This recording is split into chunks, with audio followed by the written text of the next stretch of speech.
the White House, President Eisenhower signs the proclamation that makes Alaska's entry into the Union official, nearly 92 years after Lincoln's Secretary of State bought the territory from the Russian Tsar for $7 million.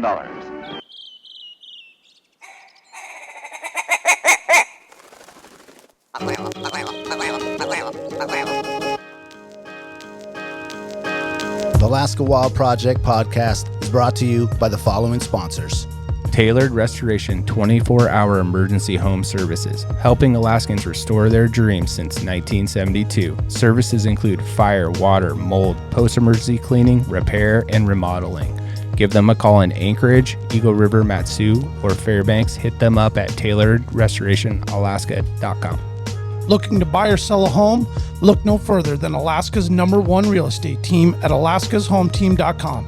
Decades of local experience, knowledge, and expertise in the competitive real estate market. Alaska's Home Team makes buying or selling your home a breeze. Give them a call today at 907-277-3777. Lady with a Plan, your own Alaska event planner. From scouting the perfect location to planning the tiniest details, specializing in event management and production for intimate social gatherings, retreats, birthdays, bridal, and baby showers. Find Lady with a Plan on Instagram. The Baitshack, located on Ship Creek upstream of the bridge. Can't miss the bright red shack. They're the go-to fishing gear rental and guide service on Ship Creek. Tight lines and fish on. Come hook into the action with them. Hit them up at thebaitshackak.com. Double Shovel Cider Company, located off of Arctic and 58th. Handcrafted Alaskan-made colonial ciders. They also have a tap room downtown on the corner of 5th and E. Stop by today and taste an award-winning cider. AKO Farms, located in Sitka, Alaska. Built from the ground up with concentrates as their single motivation. Find their products such as their sugar wax, full spectrum diamond sauce carts, and more at the Treehouse AK and other dispensaries around the state. Ask your local bud tender about AKO. TheTreehouseAK.com, located at 341 Boniface Parkway, Alaska's own and grown cannabis and CBD store. Ask the bud tender what the strain of the day is to get your 10% off. The Treehouse, where the culture lives. Marijuana has intoxicating effects and may be habit-forming and addictive. Marijuana impairs concentration, coordination, and judgment. Do not operate a vehicle or machinery under the influence. There are health risks associated with consumption of marijuana. For the use of only by adults 21 and older. Keep out of the reach of children, and marijuana should not be used by women who are pregnant or breastfeeding. Serrano's Mexican Grill, 2 locations, one on Tudor, one on Northern Lights. The Northern Lights location has their new tequila bar. Check it out. Also see their daily specials at serranosmexicangrill.com. Lawn Pro AK, Alaska's year-round professional property maintenance team. Services include snow and ice management, weekly lawn care, and more. Get your free estimate today at lawnproak.com. Right? Yeah. That lights up that I'm about to hang from the scale. Made sure and got that covered, boys. You're going to do what? So I've been decking the shack out, putting lights up down there, the trees way and everything. cool, man. Trying to get in the spirit. I got I got my way station out there.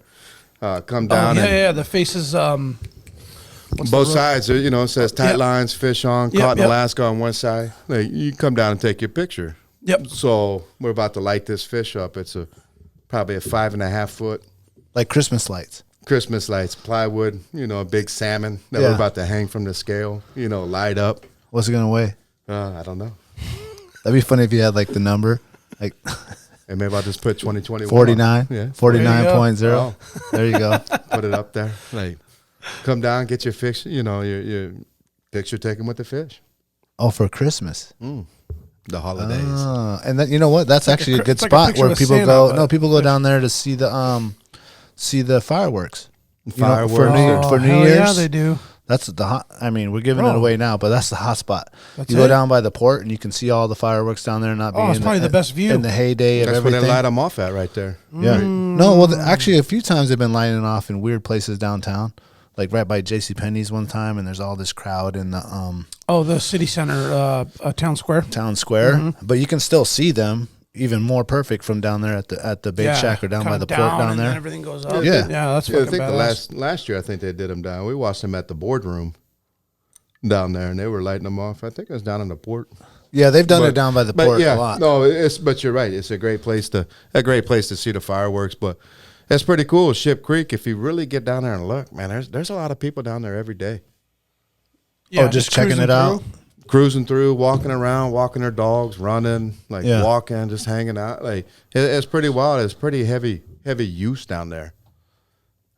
Are they just checking out the port and they want to take a picture with the railroad or just? I think all of it, you know, because part of the coastal trail comes down there, and you could hit the trail. Got it. You know, right there by the shack, and if I'm not mistaken, I think you can hop on that thing. They need all the way to Eagle River. Wasn't 49th State Brewery opening something down there? That's what they need. They need someone to open like a brewery down there. They got it over there in the boardroom. Jason been working on the brewery down there, and I think they're the boardroom. Yep, that's kind of. Is that long? That long, like it used to be Odom, and now it's like a long. No, it's on the other side, kind of below Christensen, where they're building those condos. Okay, there's a building down there, so the boardroom's just like a co-working space.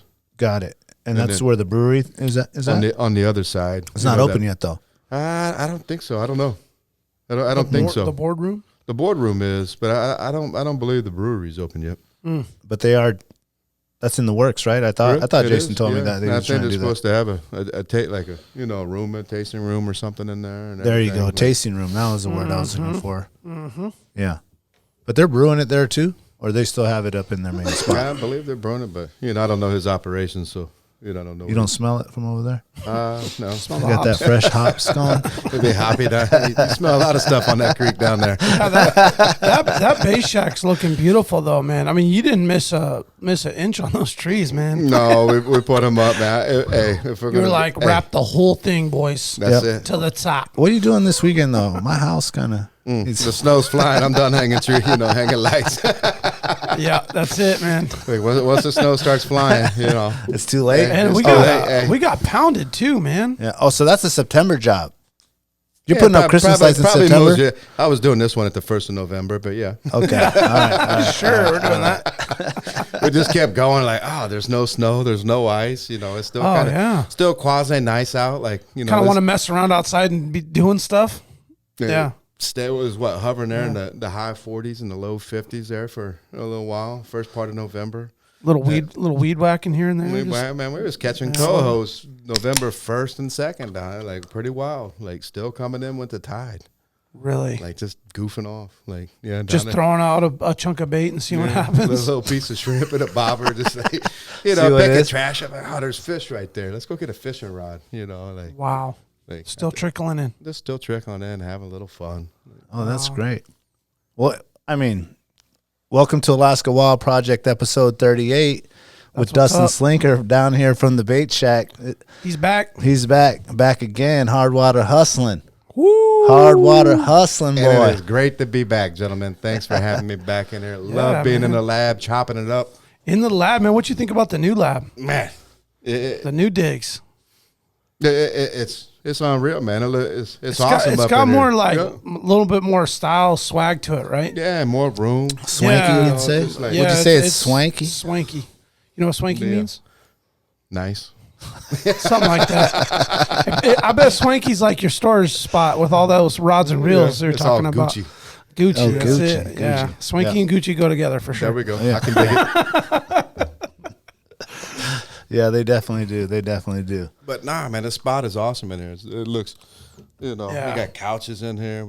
You guys got to go. Yeah, we got the bigger fridge this weekend, man. We were so excited to put that in here. I was like, bro, I can put twice as many ciders up in here. Priorities. I was telling Brandon we might need to stand up freezers and start putting all these meats in here just to have a backup. Game sausage. I'm trying to get an exhaust fan and a stove in here so we can just start whooping it up. I brought enchiladas tonight. And I'm like, man, I just want to cook them right here. Like, yeah, we should just get a little hood, just a hood, like a kitchen hood. Have Don Magic Juan, old Donatello, come in here and hook us up. Just put a hood in here. Next thing you know, dude, get your little hot plate going on. Oh man, we'd be all over it. Yeah, we'll get there. That'd be good. That'd be good. Our swanky little sofa over there is a good start. Yeah, it looks nice, man. Vintage classics, we call those. Vintage goes with the coffee table. Yep, I can dig it. And it looks good with the skull on top of it. Yeah. Nah, man, it's put together nice. It looks great in here, gentlemen. Yeah, and that rock slab is from a piece of granite from Hope. Okay. across the inlet over there, across the turning an arm. So fresh carved right out of Mother Earth. There you go. Yes, sir. Well, it's all from Mother Earth, right? We're organic up in here. Was we're there organic any table. gold attached to it? I'm not sure. Not sure. Gotta send it through the washer. I'm gonna say I honestly pilfered that slab of rock. So I'm not really sure. And pilfered, I mean borrowed. Well, now the snow's flying. They're not going to miss it. Yeah, it's fine. They're not going to know where it went. Exactly. So how's the Baitshack doing? How was the year this year? Man, it was great. It really was. Every year is great. I'm blessed every year, and I'm thankful. Just a great group of people I get to interact with. Coming in with you guys to the people on the creek, to meeting folks. From all over the world. I took a call today from someone that fished with me in 2019. Just want to say hello. And Checking on you. Yeah, see how everything's going and say, hey, her son still talks about the time we went fishing. But it was great. Salmon season was great. Ship Creek was great. We kind of did something a little bit different this year. And continued the season. Normally I shut down after Labor Day. And I still fish. I may do some stuff here and there with the shack. But, I kind of wrap it up, put the boards up, kind of lock the doors, get my equipment out of there until the following year. But this year, let's keep it going. Why not? Let's fish the fall. We got trout here. Yeah. In Anchorage, and we got the lakes, the Campbell Creek. Why not? So we, I did something and it was fun, and Yep. people kept coming and fishing, and we kept going and fishing, and just having fun, and just extended the season all the way up till What was the official close date? last week when it started snowing. When the shovel came out. Yeah. Keep in mind the shack is still just 4 walls, a door and some windows. No insulation No up No insulation, insulation. heater. Hence the word shack. Shack. Okay. You see a lot of daylight in there, when everything's closed up.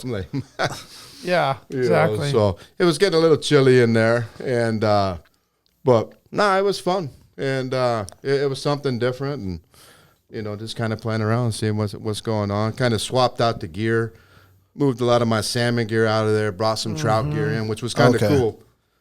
So kind of tamed it down, brought in some more St. Croix rods, some smaller reels. Does St. Croix make a fly rod? Yeah. They do? Okay. Some Definitely. Imperials. Yeah, they got a couple different ones. They're revamping their lines right now. But so we just kind of did that, just kind of extended.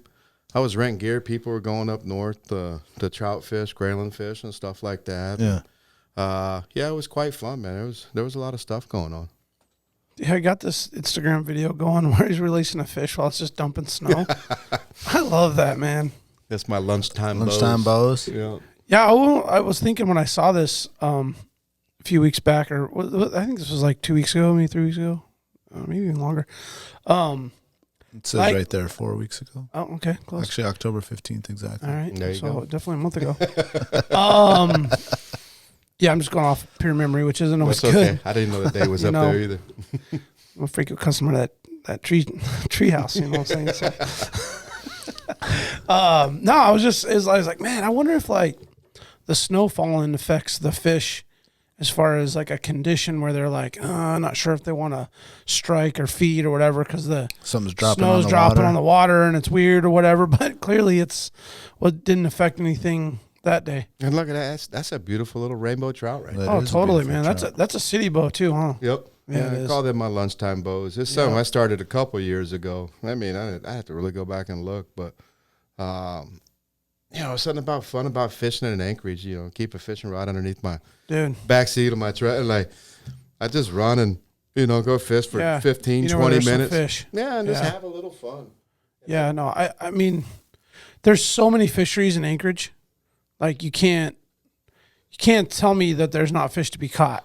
You just got to get out and do it. In Anchorage? Yeah. And it's fun. You're not going to catch No. big, monstrous trophy fish, but as I'm I sure always there's some say, holes where you might get lucky and find one here and there, but I always say every fish is a trophy. Yeah, so it's, yeah, you do. It's about getting out and having fun, and that's right here in Anchorage. We probably spent maybe 25 minutes fishing. You Yeah. know, we caught, 2 nice fish. Yeah. As they say, the tug's the drug. The rods were bent, the reels were screaming. Little tug back action. That's it. Got him in, had a little bit of fun. drug. The tug is the drug. Tug back therapy. Yep. And then they're just beautiful, But then, the lakes got fish in them. The Department of Fish and Game, they stock a lot of fish, so you can get out there. It's, Well, let's get into that, because we brought Dustin in today because as it's freezing cold outside, like minus 15, and you wherever you said 7 degrees, it's cold, everything's freezing, and Brandon and I and Jack and the rest of us have been really getting into ice fishing lately, and we know that Dustin is doing his ice fishing thing out there, and even doing some guiding for ice fishing. Like, if people didn't know that, like, if you want to hit the Baitshack up, these guys are guiding ice fishing. Like, wrap your head around that. It's a little bit crazy. But what's your expectation for the year? Is there is there numbers to predict as far as, what lakes are going to be good, or there ain't no predictions, right? Like rivers and oceans and stuff like that, where you think, oh, it looks like the run's going to be good, or yada yada. No, there's nothing like that. I mean, we look at like depths of lakes. I think there's some stuff you can probably key in on there. If you got shallow lakes in the wintertime, freezing, you might have some winter kill. Bigger lakes, maybe they have inflows, outflows, creeks going into them, stuff like that, putting water in there. There's some different. There's not a lot of numbers, huh? There's not a lot of analytics with ice fishing. Well, I think there, you can there? really, you can really Other dig than into depths it. That's the start. Is there stock numbers and things like that? There's stock numbers. You can research on the Department of Fish and Game's website. Okay. There's one thing that they have on their website that's real cool is a biometrics like of the lakes. Yep. And all the lakes they stock, when they stocked them, the last time they stocked them, how many fish, going back to this whole stocking report, going back decades probably. Yeah. And so that's kind of cool. So you could get in there and you can look at the biometrics of the lake. What does biometrics mean exactly? Biometrics, that's the depth, right? Yeah. Bathymetrics? Yeah, the bathymetrics. Bathymetrics, is that the depths of the lakes? Man, I'm going to sound like a... Yep. Straighten that out, man. The is it bathymetrics? Biometrics. I was thinking some other stuff. Oh man, we got he's scanning the I got it, boys. I'm working on it. Too much Squid Games. Too much Squid Games. Jack, man, he's fully concussed, bro. We're drowning over here. We need a life jacket, bro. Come on. Is it bathymetrics, biometrics? Yeah, it's the bathymetrics. So go to sport. Yeah. So here's the hard part, like you're right there. Navigating their system. I was just gonna go to maps, man. I'll pull it up. But in numbers, as far as like they can say that they're stocking whatever 1,200 in Mirror Lake, but what about like how many get caught? Oh yeah, There's no reporting that's happening, right? No, I don't think so. So here's an example right here, gentlemen. Yep. Okay. Bathymetric map of Finger Lake. Bathymetric. BATHY. This is a lake that we frequent, Daniel. We like Finger to drive Lake. the truck out there. He's giving them up. Look at that. Hey man, I see. Dropping hey, these spots. I'm out here to tell people how to do this. Bro, you ever go out here on a Saturday? Finger Lake. Man, there's a lot of I people love out there. Finger Lake, man. My kids love Finger Lake. You should go check out the boat launch in the springtime. Oh, bro. Oh, it's just hitting. Oh, there's hosses. They spawn right there. Oh, really? Yeah, that's crazy. So Finger Lake is a pretty famous ice fishing lake. Yeah, some good spots in right there, right in Wasilla. It's a beautiful place to go, and I know you told me before that you don't drive on the lake. Yeah, I'm not big on driving my vehicle. I will go with you. I will drive your rig. Okay. On the ice. Just seatbelt off with the door open. That's right. I keep it cracked, radio down. Radio down. Hey, turn it down, man. I can't hear the popping. I mean, this is. I'll give you a real story. One time, I'm with one of my fishing partners. I'm driving his truck. He's enjoying himself and whatnot, and give me a hard time of why I never drive. Why you never drive on the lake, Slink? Why? And we were on Big Lake, and we were coming back, right? Coming back off the lake. The road graded road. Yeah. Okay. I point to like the 3 o'clock direction. I said, that right there is why I don't drive. And if you scroll back far enough in my Instagram, you'll probably see. I'm pretty sure there's a Tahoe sitting, through the ice. Like, oh man, I remember that, bro. And I mean, we're fishing 20-some inches of ice, but hit a warm spot or what? He did. He hit a spot, and it's kind of wild because that little knob right there where that spring is, it's only big enough to fit a vehicle. Mm. And you only go through the ice, down to your floorboards. But like, is that right by Fish Creek where it comes in? No. It's over kind of. But it's there for the winter. I mean, who you get to come out there? Is there a number to call? Yeah, call your insurance. No, there's some guys that they got insurance card ready, dog. They got the recovery service that will come out there and get you, and what if it goes in? I mean, call your insurance. Ask them if you covered by getting hit by a fish. Probably got I drove on this lake and I fell in. Am I covered? But you go down. I mean, they do the same stuff as like when you sink a boat, go down there and inflate it and refloat it and get it out. And same like when you drop a snow machine or a 4-wheeler through the ice. What time of year was this? I mean, you got to go back a couple years. And I mean, it was first of the year, January. I mean, it was good ice. Definitely good ice, yeah.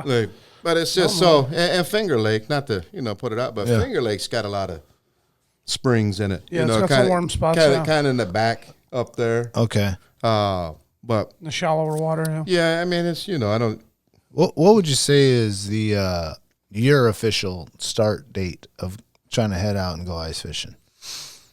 I mean, I'm sure it varies, but it varies. I mean, I think there was one year. I think we were on the ice at the end of October, mid-November. Wow. First part of December. I don't know, and I solid like 6 to 8 inches, kind of consistent. Okay. I start getting a little. Now, is there somewhere you can check that? You could go to the municipal website. Okay. And they tell you, like, they go and measure the depths of the ice? Yeah, because I don't think they'll hit the lakes until it's 12 inches, right? When they start plowing them out for the... Oh, gotcha. When they're going to plow a road to the houses or the cabins? No. For the municipal, for when they're doing the plowing out for the hockey and the ice skating. Like out on Westchester. Like at Westchester and that. They do 12 inches. Yep. I'm pretty sure they come out at 12 inches. And that's I kind of, and they stay consistent. Yeah.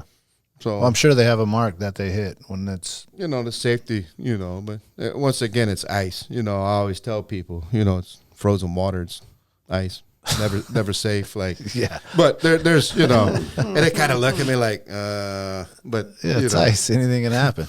And you hear it cracking, man. You be out there and hear it cracking all the time, and it just gets you like, ooh. But that's good. It's making ice when it's popping. It's making ice. When it's popping. Oh. Like, more ice happening. You don't hear when you go through. You just go through. you just go through.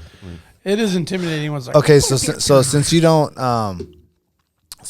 drive on the ice, prefer to drive on the ice. You don't prefer to drive on the ice unless it's with your friend's truck. Yeah. But I mean, I'll drive mine. Do you bring the snow machine? Because I've been seeing these guys. Me and Brandon went out to Big Lake last year, and you see these codgers out there with the full setup, man. They have it's almost like you'd have your rifle thing on your 4-wheeler. You put the rifle on the front, but in the front's like the auger. And then some dudes had the auger in the back, and they have a basket with all their stuff, and they got a grill. They have the full setup, snow machine that's just like tuned in for ice fishing. Fully kitted.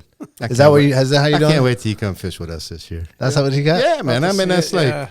I really got to the point. He's one of those dudes. Yeah, man. Yeah. Like, if you're going to do it, you're going to be cold, right? Okay, let me ask you this. You might as well do it in comfort, right? 100%. No, 100%. I was telling you earlier, I went full out. Like, I used to go with my son and just go out there, and I rented the stuff from ADFNG. Shout out to them. If you don't have the stuff to ice fish, Alaska Department of Fish and Game right there off of Raspberry will give you stuff for free. They'll rent it to you for about, I think it's like 3 to 5 days or something. You just put your name, your driver's license. Beverage? And they will give you a little hand ice auger, a rod, and all the stuff that you need. So shout out to them. They'll do that. But then you go and then you see that there's different levels. to this ice fishing game, right? That's right. Now, There most certainly is. to outfit these snow machines with all this stuff, is there a company that's doing that, or these are just guys being innovative and putting the baskets and the rifle holder on the front and doing it, or is there like places you can learn and get this? Oh yeah, there's definitely, you know, with social media, Google Oh, you Ice mean the Fishing, internet? like, the internet. Get on there. You get on there and check it out. I mean, there's stuff like different groups, Ice Junkie groups. I think Ice Junkie is one of them. That's got a lot of good resources in there, and that's a national group. But then they'll lead you to places like I think it's called the Jaws of Ice, which is the auger rack. The Jaws of Ice? Yeah, Oh, which is and that's Okay, I mean, that's on the back of my snow machine. That's what that holds the auger. holds my auger on the back. You know, and yeah, But it's not like standard, like, you know, Skidoo will come out with the ice auger thing, because, you know, they have the link system, or Polaris has their they system. do. They all got them. So And they have the holders for those. Copeland just came out with a new. Oh, really? Copeland, the rifle gun holder? They got a boot for their augers and some stuff. Also, it's all the way covered up. Polaris has one for their Titans. That's, you know, part of that modular system, plug and play stuff. The whatever the track system they have. Gotcha. What are some must-haves? Like, let's just walk through your setup on your snow machine, you know, front to back, what it looks like and what you got in there for Like, one day. Must-haves. I mean, really, for me, just gas. Like, You just bring gas? that's it. Like, that's What the about an must-have. ice Like, rod? Like, yeah, I mean, thinking about it, like, I mean, but all that's, you know, plug and play stuff. Like, yeah, just an ice fit. Like, But an in ice general, rod, an like, auger. if you're going out for an ice fishing day, like, there should be a checklist. Because, Yeah. I mean, I go out with my kids, and if you forget the auger, I mean, you're that's it. Like, done. You got to go back home, or you got to ask the other guy to borrow the auger. And, you know, I've done that, and it's awkward when you ask another man. Hey, can I? Hey, dig a hole. I'll tell you. You want Could you come poke a hole for me, bro? Yeah, can you, no, over here, and you got to show him where. Yeah. Then he just does it real quick, and he turns and looks at you and he says, "You want another one?" I was flying. It gets weird. It's still running. Oh, okay, we got the picture right here. We were flying one time. We flew over to the other side of the inlet. And we flew over to I don't know where we were. Some and lake in the woods.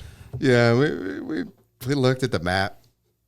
We look at the maps before we go, right? You can get an idea. You know, we're looking. That's where that bathymetric map will come in. Yep. You can find your structures, your points, you know, transition deep spots to kind of get up into.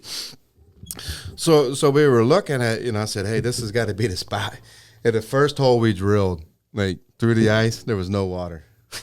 It was all frozen. Yeah, just burnt the blades. Like, that was it, you know, but we're 30 minutes, you know. Yeah. And I said, hey, you know, I saw on this page, like, someone was going to this other lake over there, you know. So we flew over to Figure 8 Lake, you know, kind of circle around. It's like, yeah, that's got to be, you know. Stopped down, introduced myself. I said, hey, man, you might cut us a couple holes.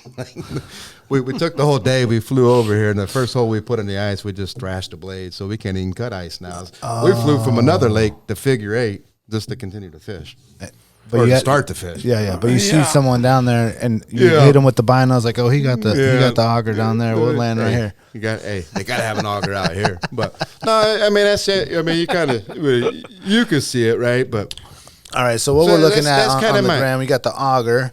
It looks like you have a boat, a rope of some sort. You got definitely rods. You have a bucket, a Yeti bucket with some things. You have a backpack that's probably full of lures. That looks like a chum bag or something. Is that what that is? Like what? oh, that Scotty bag. No, I what is keep. that? Like- That's why I keep those. That's just a throwback. Oh, there's just like some stuff in Oh, there. in case Yeah, someone goes yeah. in the water. That's right, man. I always keep a throwback. Oh, A wow. throwback I never on thought about mine. that. So Okay. when I get on the ice with people, you know, I jokingly tell them, you know, it's ice. You know, well, is it safe? And I'm like, well, it's ice. It's never safe, but Yeah. my hair is not standing up. We're good. You know, and I go through. Yeah. But it's safe. But I always tell them, you know, like if something would have, like, here's a throw bag. Like, here's how you deploy this. You know, throw it. So just put it on. It's just a safety measure. Like, Got you know, it. you that's go- not you in go my that- kit. That's a good Yeah, man. idea, though. Yeah. Because that's so hard. Like, you fall through the ice. Like, That's unless you do it, you fall How through. do you help someone out that? Like, you Throw have it to out throw 'em too, something. like, because you just want people to stop. Like, stop. Don't come there and just fall through. You fall. Relax and gain your composure. You know, don't panic. You know, throw the rope over here if you got to pull yourself out. You know, kind of a deal. So I always keep the Scotty throw bags on there, but that's kind of right there's a standard kit. You know, auger, couple rods, Yeti bucket. I mean, those Yeti buckets. You know, any buckets are great, but those they really double down like with the strength and like sitting on that's a chair too. When I double, that's my chair when that's I your fish. chair. You know, I try to pack light. You know, as you guys see in your world with the sheep, you know, ounces is pounds. It's kind of the same. Yeah. You Now know, you're towing that with the snow machine. So the bigger your sled, you know, the more stuff. So, you know, when I go in there, but I got different buckets for when I go behind my sled. But you know, I got buckets that I keep my lights in for my shacks, my tents, batteries. I keep a little extra tackle and stuff in there, my headlamps, you know, some maybe some licky chewies, you know, snacks, little coffee in there, keep my jet boil to warm it up, some lunch and stuff. All in there. Now, what's your opinion on the ice scooper or spatula? Yeah. Well, I lost a few spatulas. I'll tell you that right now. Don't take a metal spatula because it's gonna sink if you let go of that thing, right to the bottom. Get you a little lanyard, tie it and put it around your wrist. Well, you know, when you're learning, you learn the hard way sometimes. Yep. Yeah, Spoken like a true veteran right there. Yeah, you just tie off, you know. Hey. Tie everything to the hitch of this truck. That's will it, not you know? sink. Well, I'm saying there's like longer ones, there's wider ones. It just yeah, man, it's all user preference, right? With everything. But you know, you also keep in mind I like the longer ones, the retractable ones. okay. Because I don't want to stay just bent over, right? So if you're Got it. If the hole's deeper, the ice is deeper. like you if want you're the longer fishing one. outside of a tent, you know, you're gonna have to keep continuing to scoop ice out, keep skimming it gotcha. out, Mm-hmm. constantly Freezes bent on you. over, like kind of deal. But that's kind of my basics right there. Buckets, got some stuff in there. That tackle tray. Would you say the extra tackle? But the most important thing, you know, the two things you see, really the throw rope. I keep on there. And then in that Sims dry bag, I always keep a change of dry clothes. Just okay. like, but I do the same even when I go Anyway, fish on the club, peninsula. when or you go to something. the club. Hey, you know, dry clothes. You know, You know, we called those back in the day. That was a hoe bag. You know what I'm saying? yeah, but well, let me ask you this: is the Eskimo Mako 10 auger the best out? user preference, like Chevy, Ford kind of deal. Whoa. Okay, Like, okay. Whoa. I So like what's the Eskimo in the grand scheme of the? Wait, let me just. brand. Well, I like Eskimo, like you know, but Okay. so some people like Strike Master. So you know, We don't really actually some get a big people like- selection of the different manufacturers. Well, that's not true, man. When I bought my Mako 10, you know what I'm saying, the best. that's it. There was Like, some I other ones got my out there. There was like a black and yellow one. That was like a That's a Minn-Kota or something, Makota. Jiffy. Yeah. And then there was another one that was green and black, and there was some other That's the brands. Ion. Okay, Yeah, that's electric, And there was yep. an electric one, and I was like, man, no, I needed this thing to be ripping. Yeah, so I think Eskimos are a good brand. You know, they've been doing it quite a long time.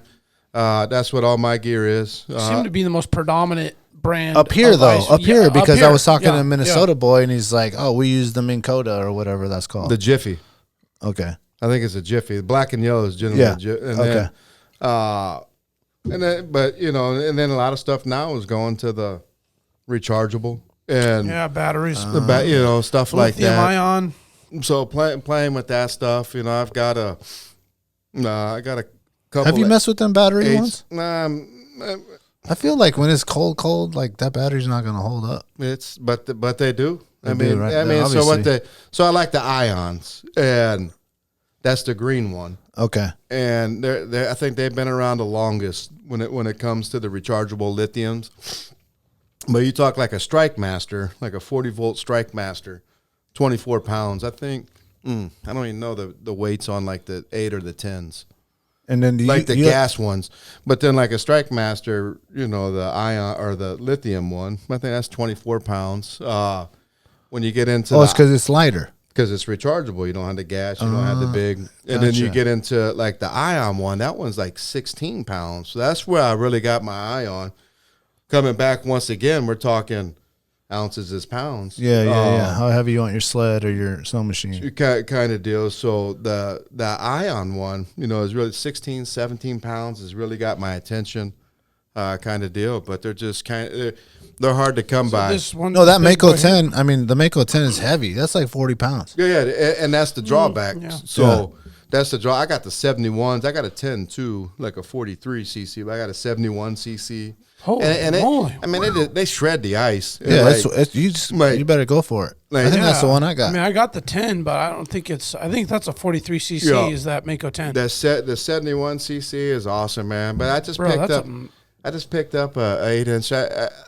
I don't know. I mean, I'll keep my 10 inches and I'll still fish with them. But I spent last year, I think the last 2 years, really just fishing the 8-inch hole. Why? What's it like?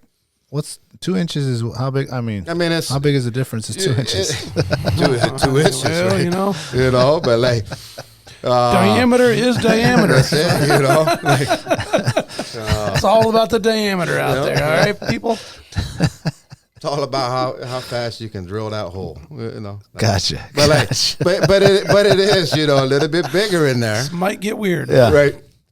So it is a difference. Well, I guess it depends if you're going to Jewel Lake. All right, you don't need the 10-inch. You ain't pulling out a big, huge burbot out of there. 18-pound fish. You know what I'm saying? Where the 8 will do it. I saved my 10-inch one for my big runs up north, right? Yeah. Like anything like even Big Lake, I'm just fishing with an 8-inch now. Like, and where I was going, makes sense. It makes sense. And where I was going with this was, I just picked up some pistol bits, 4.4 pounds. What's that? Like, it's just an auger blade, and you put a 20 volt brushless drill on it. So you're probably looking 6-7 pounds. Like, gotcha. That's just the weight Not aspect. hauling so much stuff. Yep. Like something so big, right? Yep. So I'm trying to skin my load down. You know, just like you guys probably do when you lay your gear out. Well, I'm trying to scale up, man. I was looking at my sled, and I was like, I need a bigger your sled. sled's way too small. And I was looking at your sled. I was like, that's way too big. I said, I need something that's in the that middle. ain't way too big. Nah, man. That one's That just right. thing's really? Well, when you got to bring huge. all the shit for the whole family, it's perfect. So I don't need it all when it's just you and me going. Yeah. But that's. I just got think there the might be little one in sled the for middle that. of that. Like there should be one right in between. Yeah, don't cut yourself short, man. That Jet Sled XL. Like, That's what I got. Like, I got That's that. the one. Okay, I have the Jet. Then what do I have? The Jet Sled Mini? X. the mini.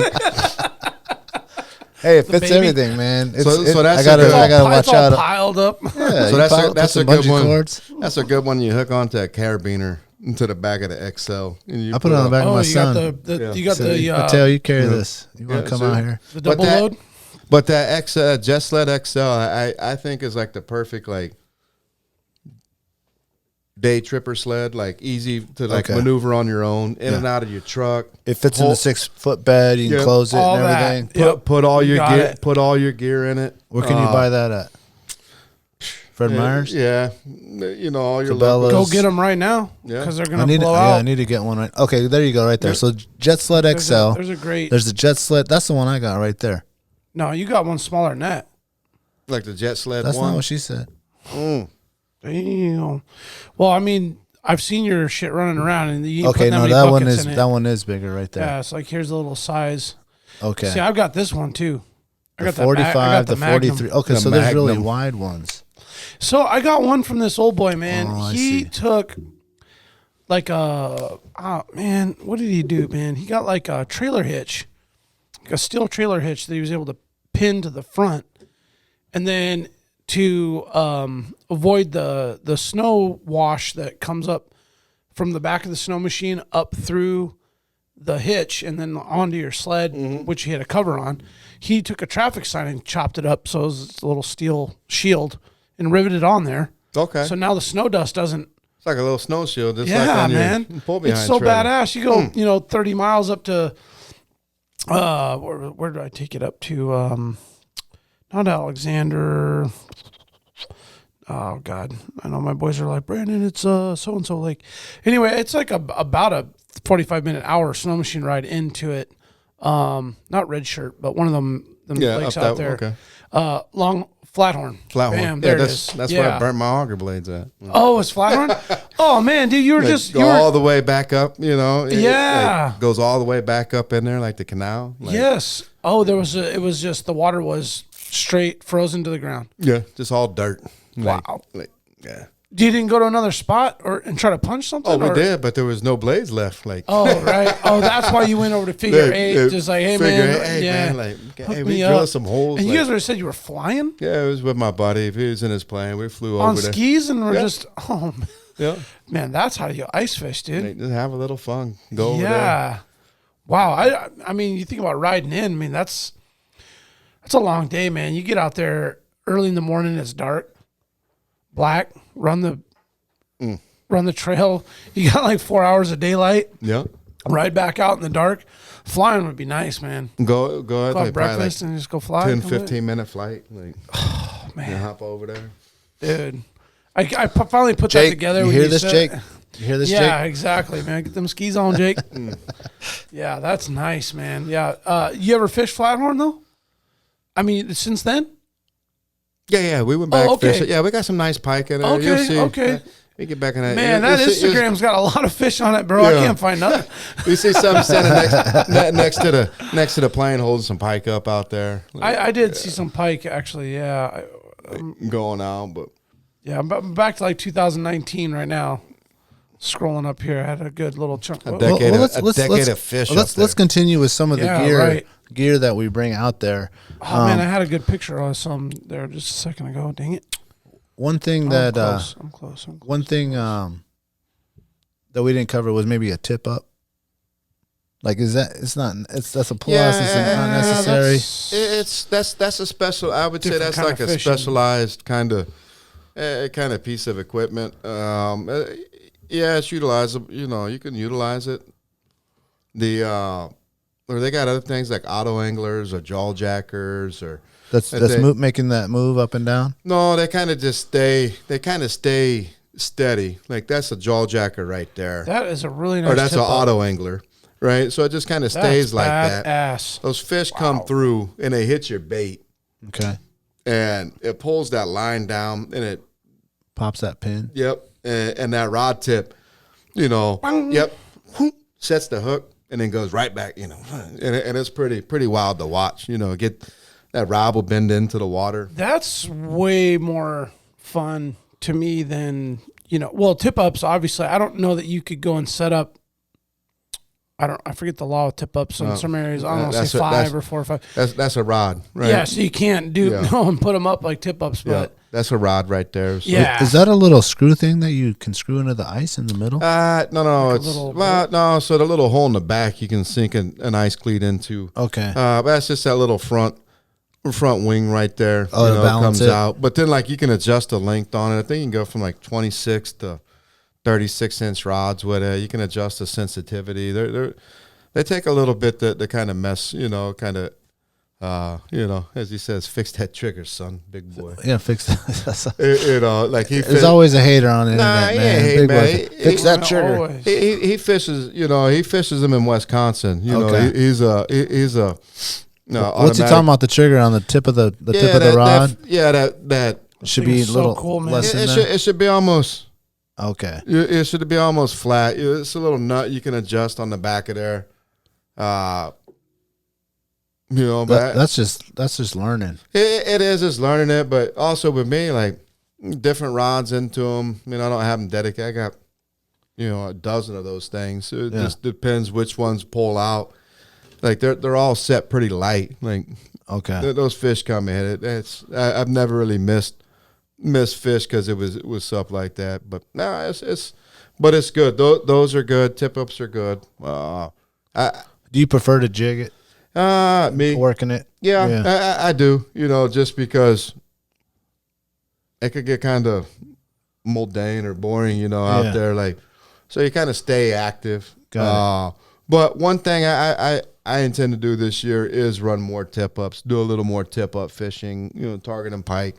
Targeting burbot, stuff like that, and just kind of work that game a little bit. Now, what about the electronics?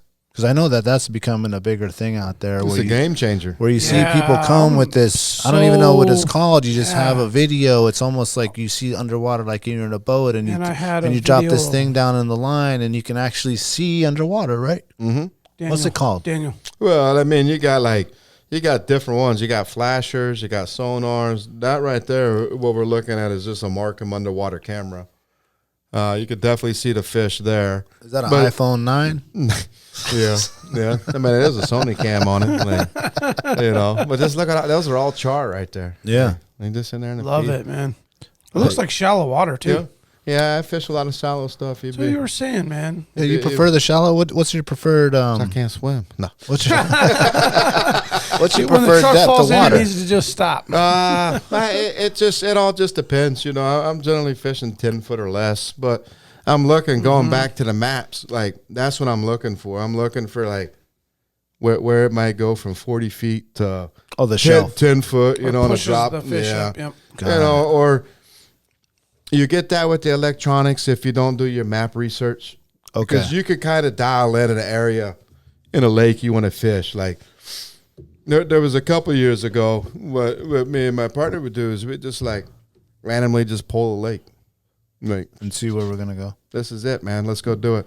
Look at the map, do a little research, kind of dial in the area. Hey, we want to fish the southern bank or the east side of the lake or something like that. We can start running our grids. So you come with a plan. Yeah, start running our grids, and then like the flashers come in good. You can mark, figure out what your depth is real quick.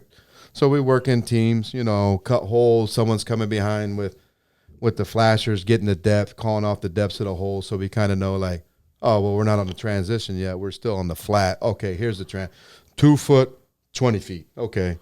There's the shelf right there. Let's fish. So the strategy is when you get to a new lake or a new spot you've never been to is go from whatever you think 10 feet is and go out, or do you go out and in? What's the strategy? That's how I fish, right? I'll go into out. Yeah, I'll go. I find my area where I want to fish, and then if I'm looking at a brand new lake and I'm just looking at the maps, X marks the spot.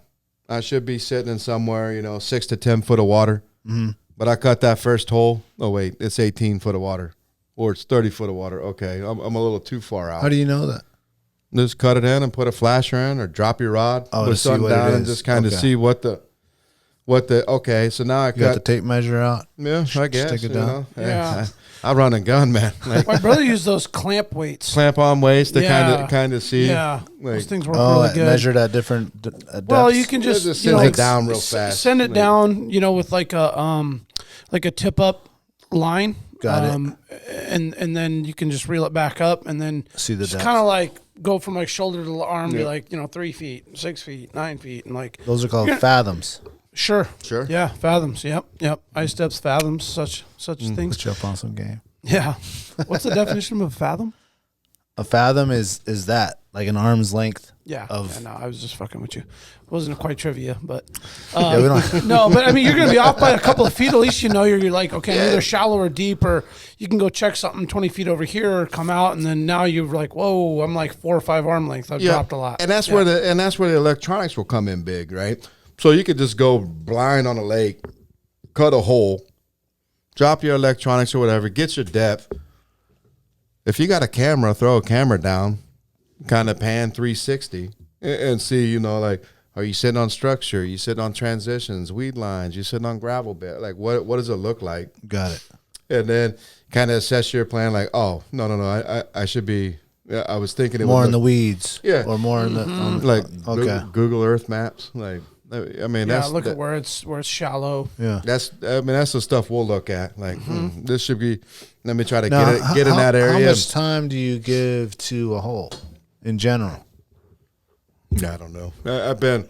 I mean, an hour, 10 minutes. I've been all over the place. I've been all over with it, man. I've said, and So would you say if someone was at a hole for an hour, they should move? Or would you say if you've been there 30 minutes and haven't seen nothing, you should move? Depends on the time of day, right? It depends on the time of day. Daylight. Is the morning better? Yeah, I like first light and I like the evening time. It's just, I think these animals, animals are much like us, and fish are animals, right? Like, I mean, they're going to eat in the morning and probably eat again in the evening. Well, I'd like to go to lunch. Hey, you know. It's like the guy that shoots a 70-inch bullet like 2:30 in the afternoon. It's like he was supposed to be shot at like 8 a.m. or 8 p.m. I don't understand. Yeah, that bull was out eating lunch. But I like first light. You know, I like last light. I like first ice. You know, I like ice out. You know, kind of stuff. There's some, out. You know, March, April starts going out. Okay. There's times where it gets a little challenging. You know, and it gets 15 below and it stays like that, and you know it gets hard to fish. You know, later in the season when there's oxygen levels have changed in the lake and your DO levels start dropping. A lot of stuff going on right there, right? You start really getting into what I would say is like the science of ice fishing, like more, you know, chapter 8, 9, and 10 down there, like you know, because like I didn't read that far. Yeah, I mean, you could really get that way with it. Like start looking at the DO levels. Well, that brings up like, do they get lethargic when it's, you know, minus 10 versus when it's 15? Yeah, high pressure, low pressure, you know, and all that. Like all that plays in, but that shouldn't play in. Like you shouldn't really overthink it. Yeah. Like when you want to go out and fish, man, just go out and drill some holes and start jigging. You know, get jiggy with it, catch a fish.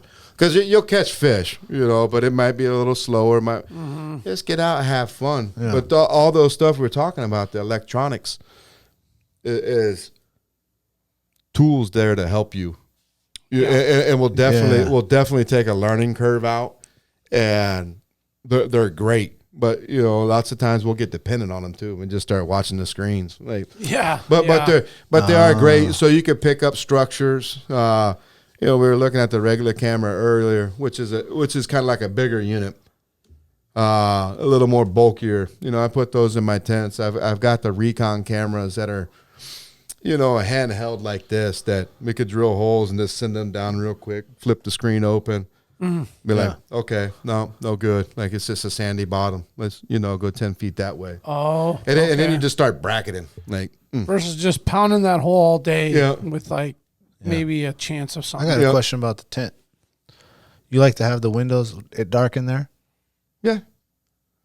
Okay. Yeah. Do you prefer in the tent or out the tent, or it depends on the wind? It depends on the wind, but you know, last 3-4 years, I've really moved to in the tents. But before that, like if it wasn't 10 below, my beard wasn't frozen. You know, I didn't get in the tent. Outside, but like now, I'm like, man, it's cold. Like, hold on, man, it's like 28 degrees. Hey, we're putting a tent up. You put a buddy heater in there? Hey, come on now.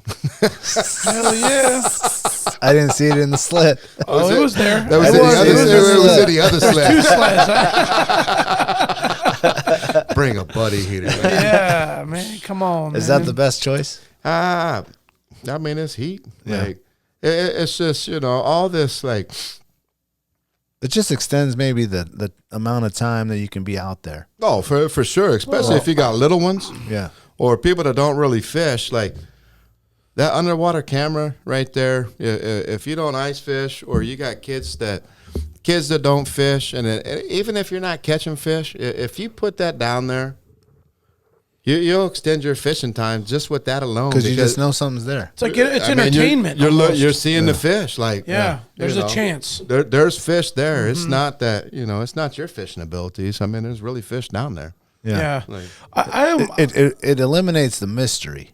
Yeah, it does. And that's also why I like the windows up, because like I said, I'm only fishing, you know, 6, 8, 10 foot of water, so you could see down. When the window's up. And what I'll do is, like, I'll kind of go out in front of my tent and maybe clear a little section there. Oh, to let some light in. Yeah, snow off under the ice. Yeah. So I got my tent, maybe like a couple. That is so smart. Couple feet of snow.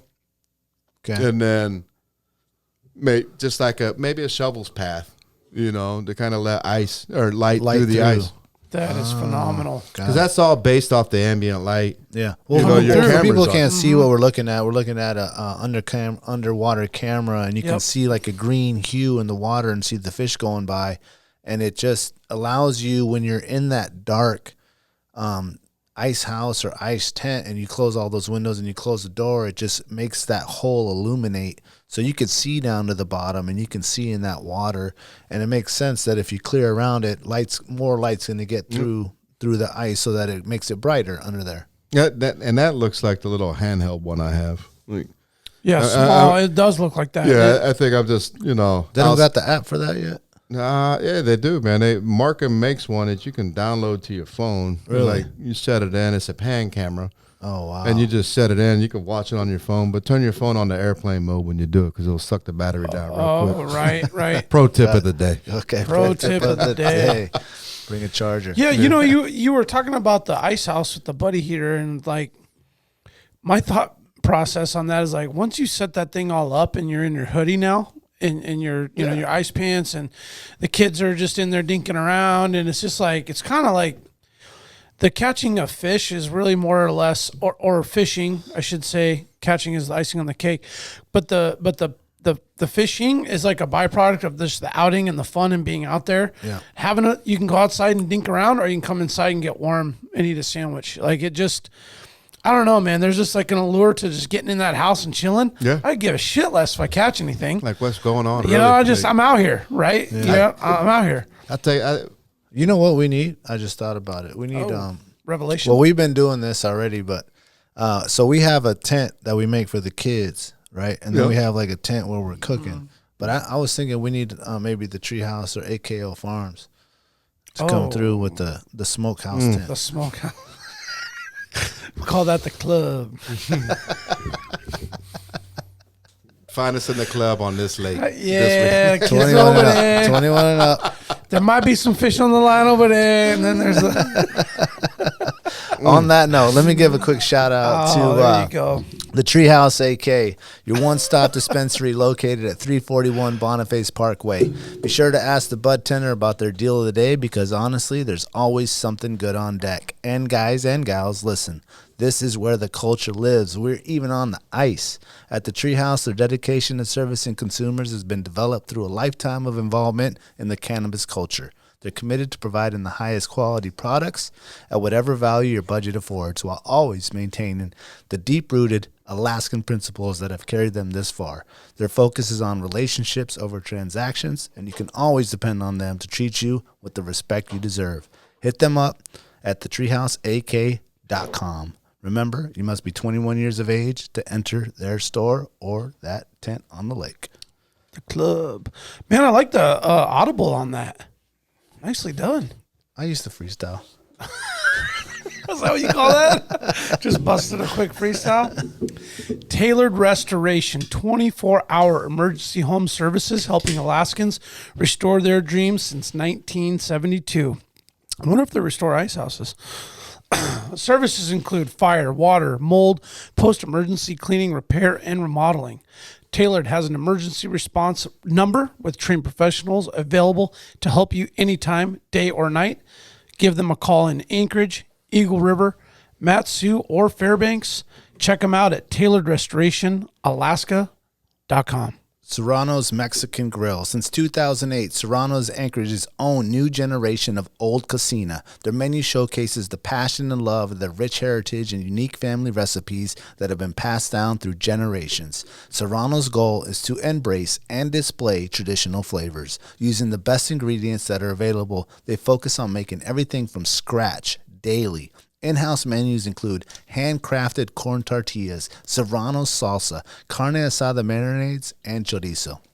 But don't take their word for it. Experience the tradition and sabor for yourself. Locations on Tudor and Northern Lights. The tequila bar is on Northern Lights. Visit serranosmexicangrill.com.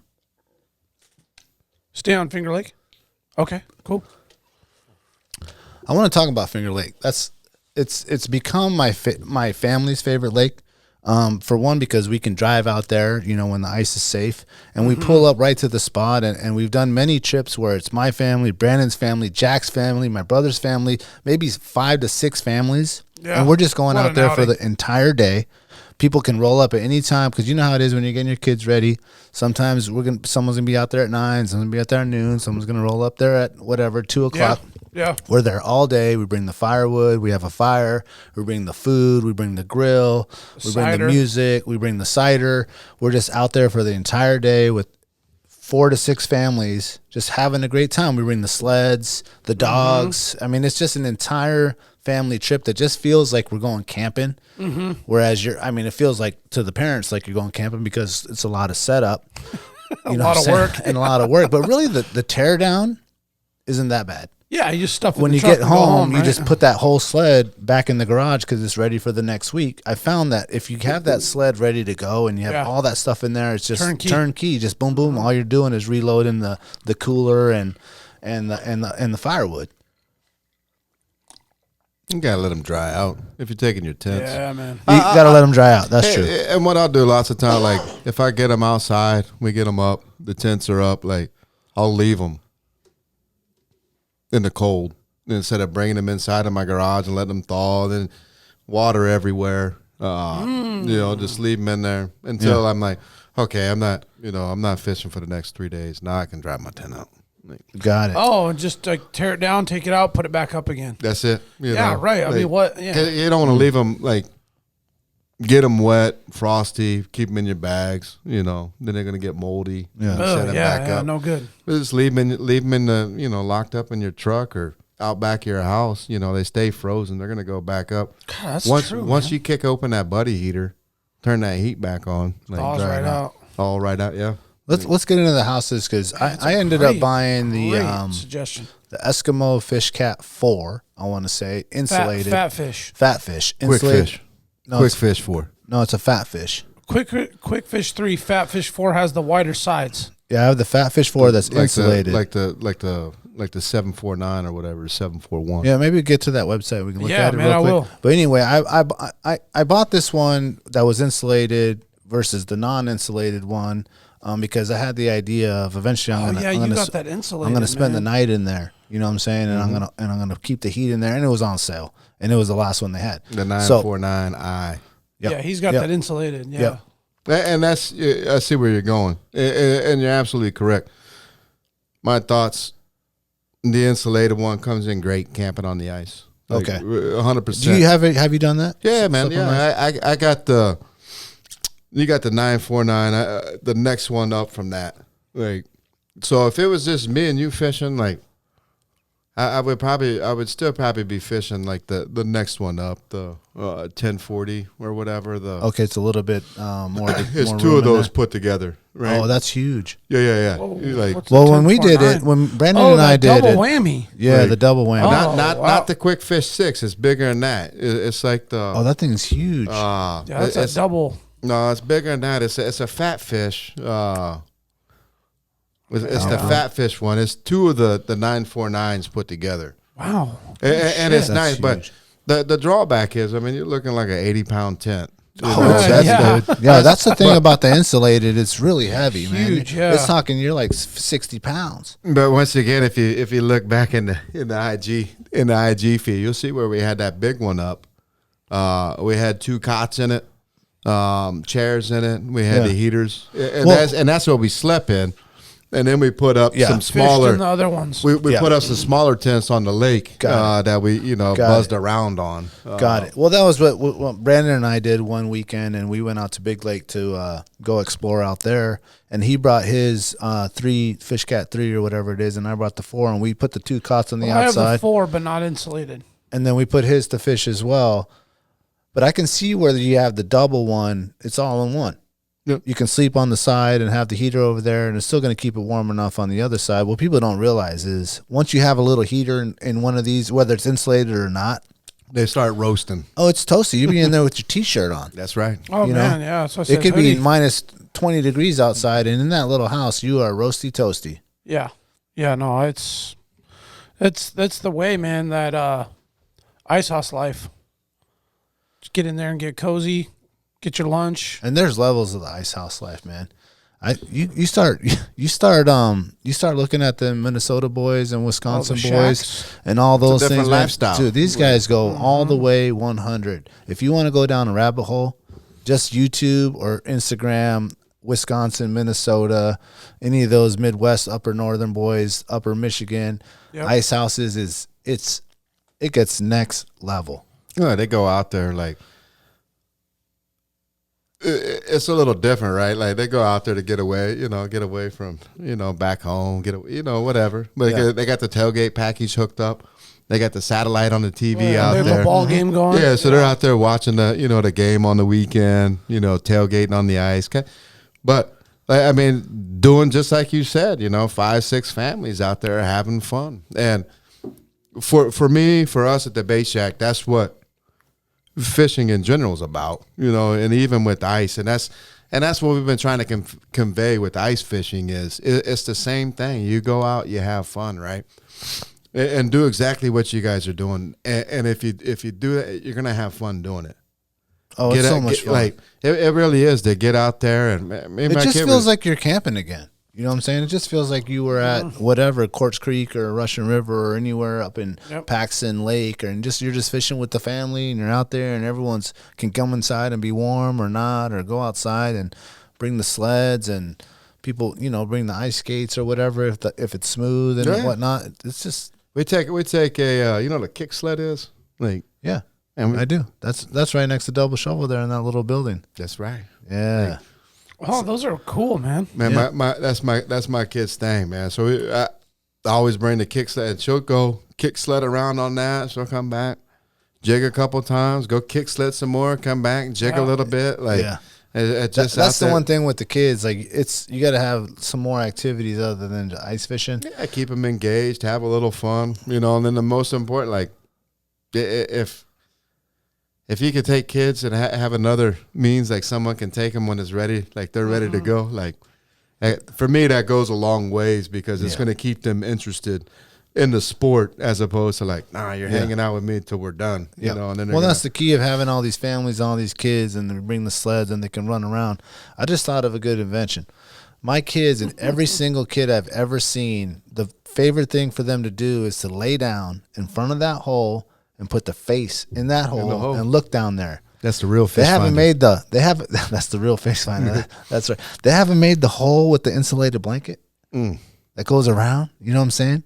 You could just have like a blanket with the hole in it and you just put it on so the kids can lay in there and look at it and not get all wet.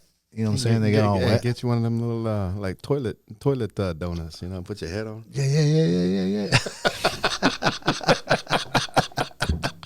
I've got these like waterproof flannel blankets. Yeah, that's what made me think about it. But if one had like a hole in it. Three Rivers or whatever, who makes that? I forget who that makes that thing. I don't know how really waterproof they are. Well, it's good enough that it's not going to soak through if you lay on it. You could carve a little hole in it. Yeah. But let me ask you this. Do you clean out the ice or like the snow in your tent? In the tent? Yeah. Yeah, I clean out the snow first. Yeah, and then I do it. When you do that. See, man, I usually just skin like the holes, like where I'm going to put my holes. Uh-huh. Well, I'll be honest. I've done both, and I don't know what is correct. That snow is an insulation. Mm-hmm. So you just clean the area where the hole, and then you put just the tent down, or do you put the hole and then the tent? It depends. Like if I'm by myself, I may put the tent up. But there's something to be said about running a 2-stroke. In there. Make sure you got the doors and windows open.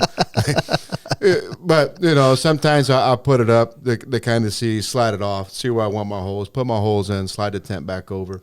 But I'll do that, and that's good. That snow, and you'll see too when you start getting overflow. If you skin the snow back and put your tent up, you're going to be standing in 6 inches of water. Mm-hmm. But just leave that snow, clean out where you're going to put your holes, and the water's just going to fill up, and not all the way to the top of that snow. Your feet won't be in it. And do you normally and then there's like when we start getting into the ice camping and stuff like that, you could get into putting down interlocking floor panels, like the gym panels. Got it. Almost like kind of like these. Just like these, like right there. And even that, just if you're fishing, for a day, put that down, or like a sleep mat.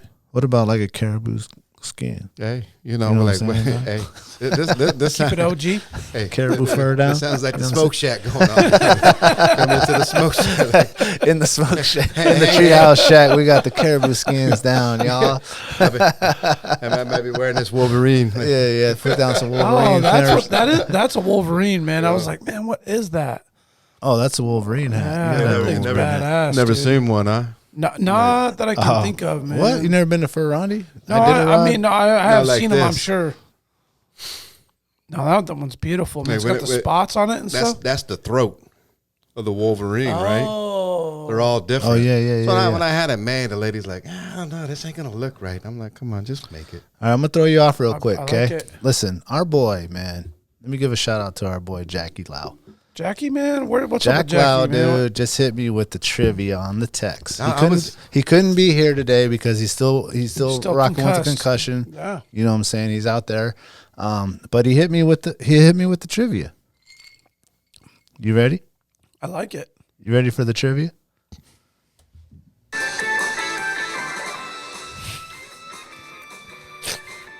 Dustin's like, what? Nah, yeah. How many fish were caught ice fishing in Wisconsin last winter? Oh, man. Hold on, we got to get this on video for the In Oh, Wisconsin. my gosh. for the online. For those online boys? All right, we're gonna do Wisconsin that one. boys get Okay, all so that's mad? the first one. The next, the Wait, online one. hold up. I want you to. All right, go again. What the question is? Jack's trivia is: how many fish were caught ice fishing in Wisconsin last winter? Listen, I'll tell you right this: the winner of this trivia is going to get an ice rod from the Baitshack. Oh, I thought it was going to be an ice fishing trip to Wisconsin. No.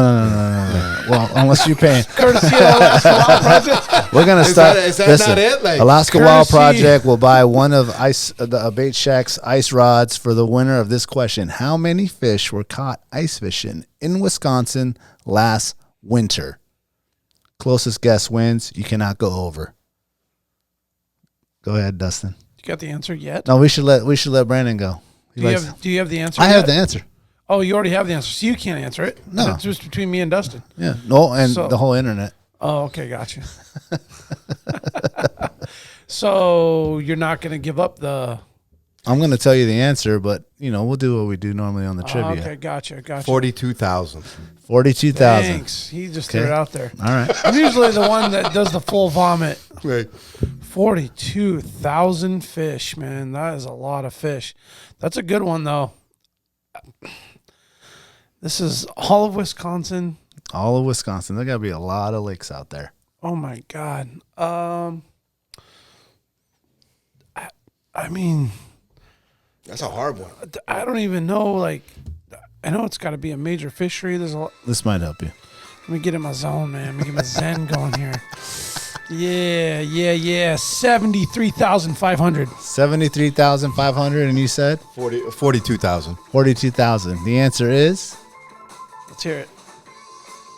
14 million. Good God! What the 14 million? 14 million. All right. Okay. All right. Ready for trivia number 2? All right. So trivia question number 2. That Dustin, bro, That's 14 million fish, man. That's All right. New video. it's going. Question number 2 on Jack's trivia. What is the world record ice lake trout? How many pounds?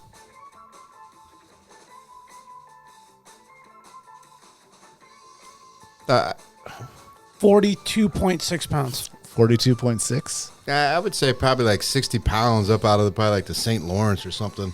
Oh wow, coming through. The answer is 40 pounds. 40 pounds.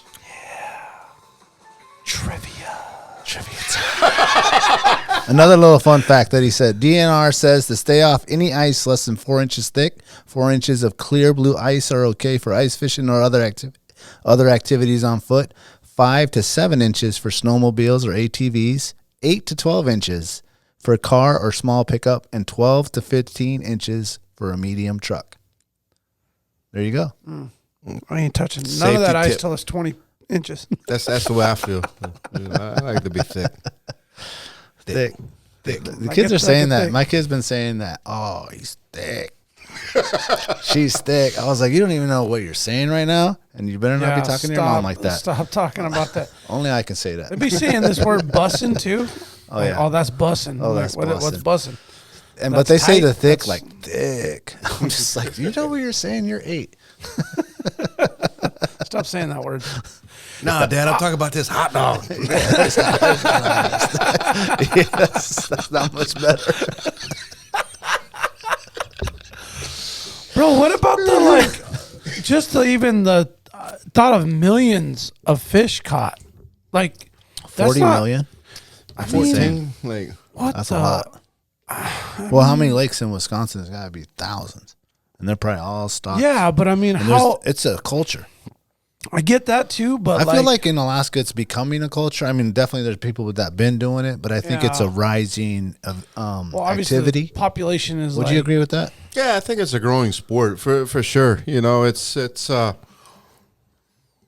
yeah, I really do. You see more and more, you know, and I mean, we'll see how this winter goes. I mean, I think last year, you know, given the whole pandemic and everything, we definitely saw an increase in the users, but you know, I mean, it's multiple reasons probably in that. I hope it sticks this year. I hope they all come back on the ice and get out there and have fun. You know, I hope it's really a growing sport in the right direction. And I think overall in Alaska, I think the sport of ice fishing, you know, is growing. You know, because it's kind of like a lot of people I don't think really knew like, oh, you could really go out there and ice fish in the winter. Yeah.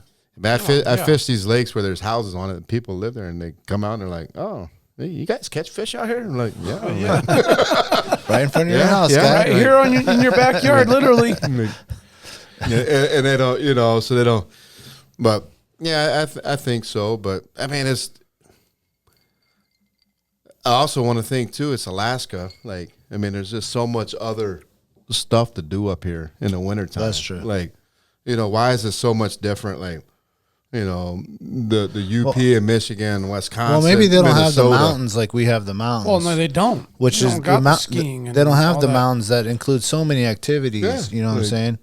Whereas they're mostly flat, and the lake is the only open area. So that's something why to it's do in the become- winter. Like, so Yeah. maybe that's why it's a big difference. Because I mean, that's the great thing about being in Alaska. I mean, you got so many opportunities to do different stuff in the wintertime. Like, you know, not even just in the, like any time, but like Yeah. even in the wintertime. And I think a lot of people, you know, discount that. Like, they don't think like, oh, you can really like go do that in the wintertime up there. You guys still ride bikes and all. And like, yeah, you know, like, Yeah, cross country skiing and like, man, you yeah. know, they're like, downhill "Oh." skiing. And then they go do it, and they're like, "Oh man, that's fun!" Like, Yeah. and just, you know, see them like, so that's cool too. Man, I've seen some people kind of go that route.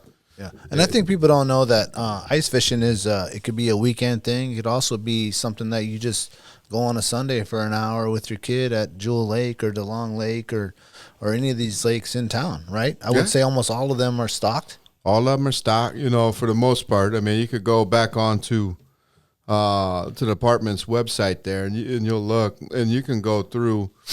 So like when you look at like the Finger Lake, scroll down on that one, and you go down and keep going down. So look right there, and this database has all the lakes in there that the state, you know, stocks or maintains. But you see right there where it says recent stocking records. Yep. Gives you all, it gives the access locations where you can get on the lake, private property concern, you know, stuff like that.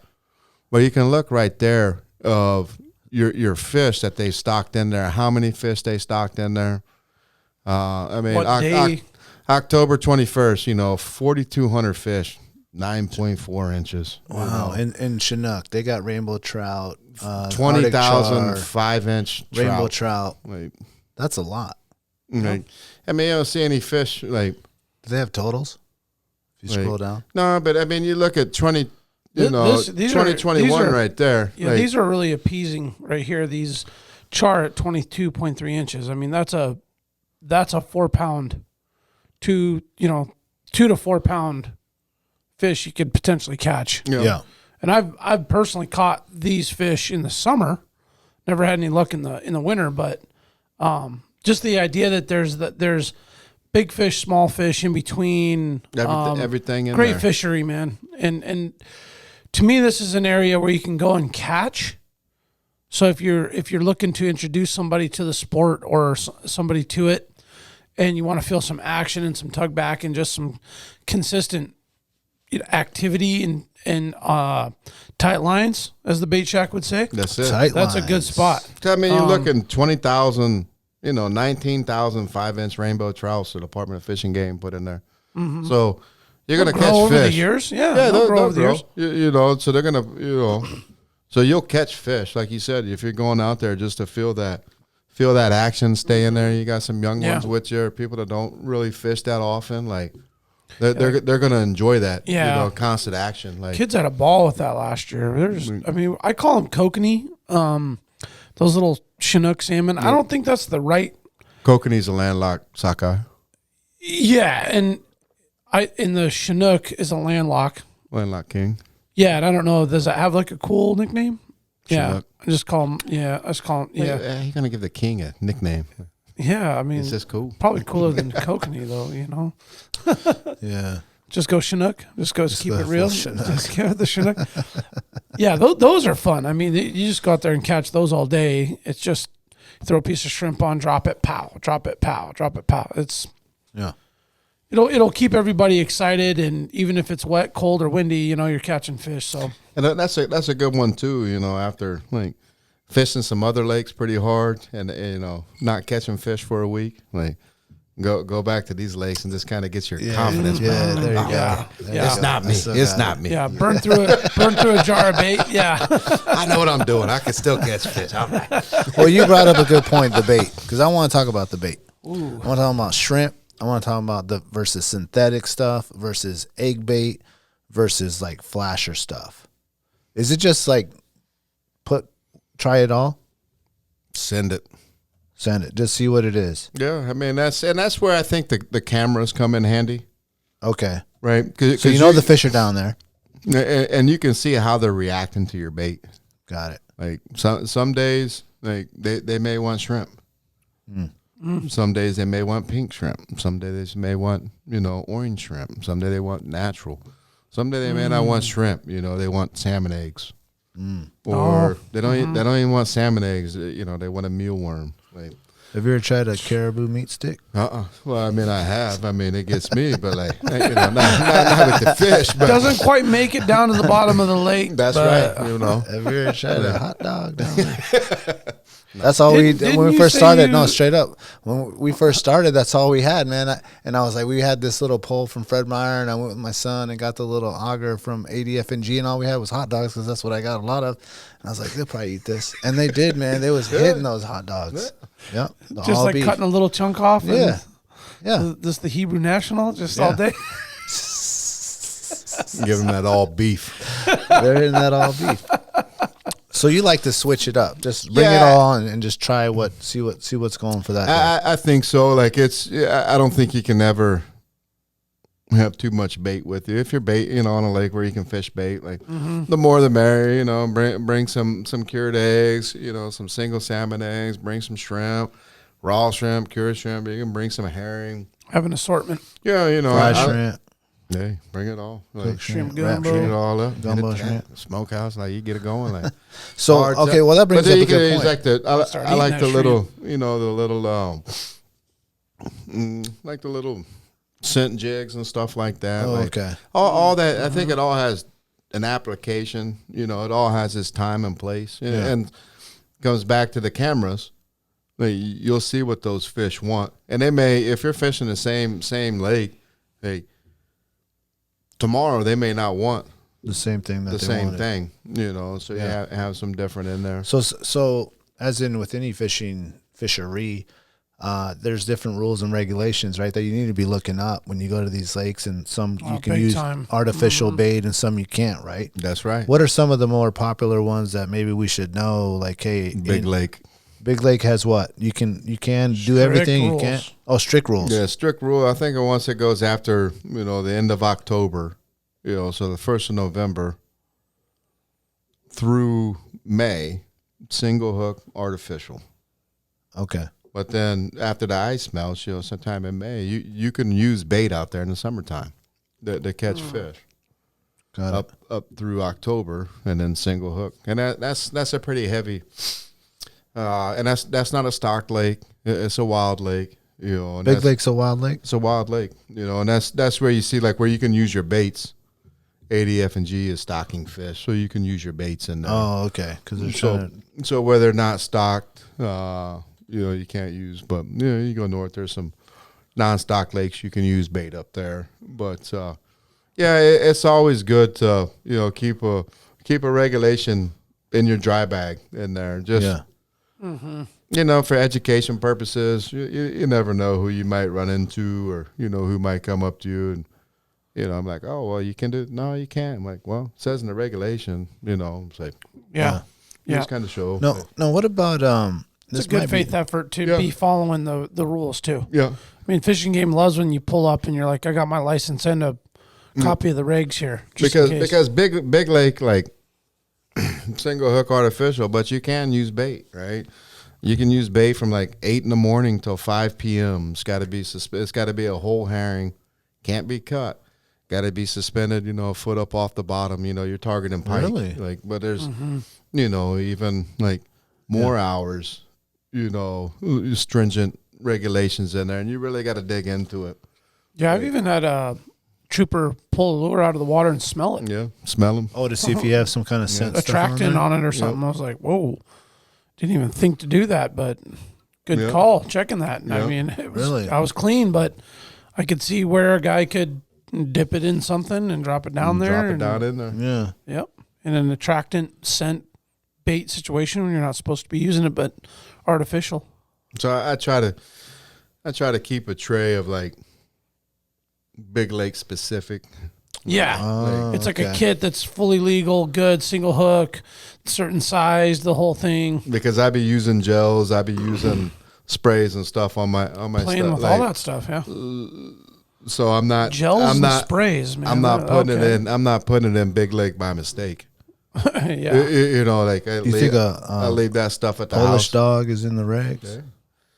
Polish dog? It fell in the lake and I caught my it kid with was my eating hook. it and it caught on the hook, and see what happened was Trophy. Well, you char. go back and there's some other lakes back in there connected. Like you can use bait. Like, it's just pretty wild. Yep. Like yeah. You go back to Flathorn, throw some tip ups up with a chunk of herring, and you can catch pike all day. All day. So what about boots and gloves? Most important things right there, the boots. But like with everything, it's user preference.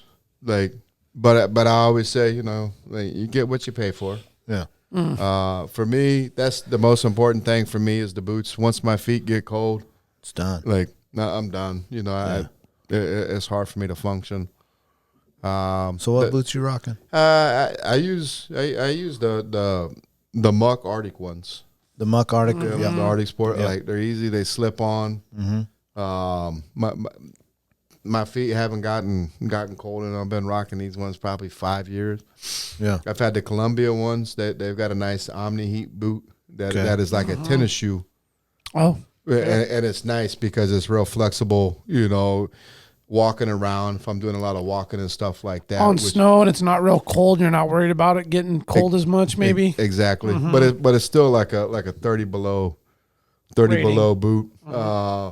Bunny boots, the VB boots, I've rocked them out there, but it gets, your feet get hot. Baffin boots are good. I like them Arctic Muck boots because they're waterproof too. So because when you're drilling up that hole, water's coming up. Or you're standing in, you're starting 8 inches of overflow kind of deal. So so them knee-high muck boots. I mean, that's what I've been wearing just in general. Yep.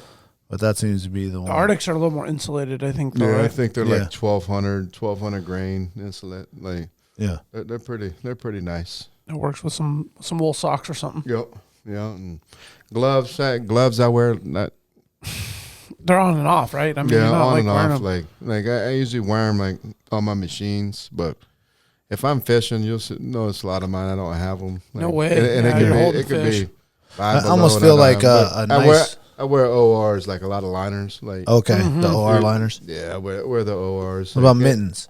ORs. Yeah. And that just goes back to me being in the military, the Army, and having those. And, I was sold, being in Alaska, up north with that stuff. Like, it really sold me, like. You know what worked and didn't. Yeah, this was quality gear. Like, I didn't get cold out there. So, yeah, I just, ponied up. Stick and went, with what works. ponied up and went and got them. And, and. But get what you pay. It's an investment, but Yep. a good pair of mittens. But I've had those mittens, 8 years, probably 9 years. Like, Have them for 8 more. yeah, like, and I would go buy another pair tomorrow. Tell us about what the Baitshack has going on as far as winter ice fishing activities. What's upcoming, man? Coming on. I know the Jewel Lake Jamboree is one of your main things, and you've been telling me, you're hitting at me, that you got other ones going on. Is that the main focus? And tell us, like, the details on all that. Yeah, so just a couple different things we're working on. Obviously, we're going to do the Jewel Lake Jamboree again. We love putting that on for the community. Put on some more events. That's where I'm trying to engage the community to get out, come fish, have a little bit of fun. Just like we've been talking about. So we're some stuff we're trying to work this year is maybe just showing up on a lake with a bunch of equipment set up and kind of put it out there like, hey, you guys want to come ice fish today? We're going to be out here from 11 to 3. Come out, say hi, grab a rod, have a little fun, and enjoy. We're working on some other stuff. What was the date on the Jamboree again? It's in February. Tentatively set for February. I'd have to go look. We just started discussing it. Yeah, you don't got to give me anything hard. I was just trying to get an idea.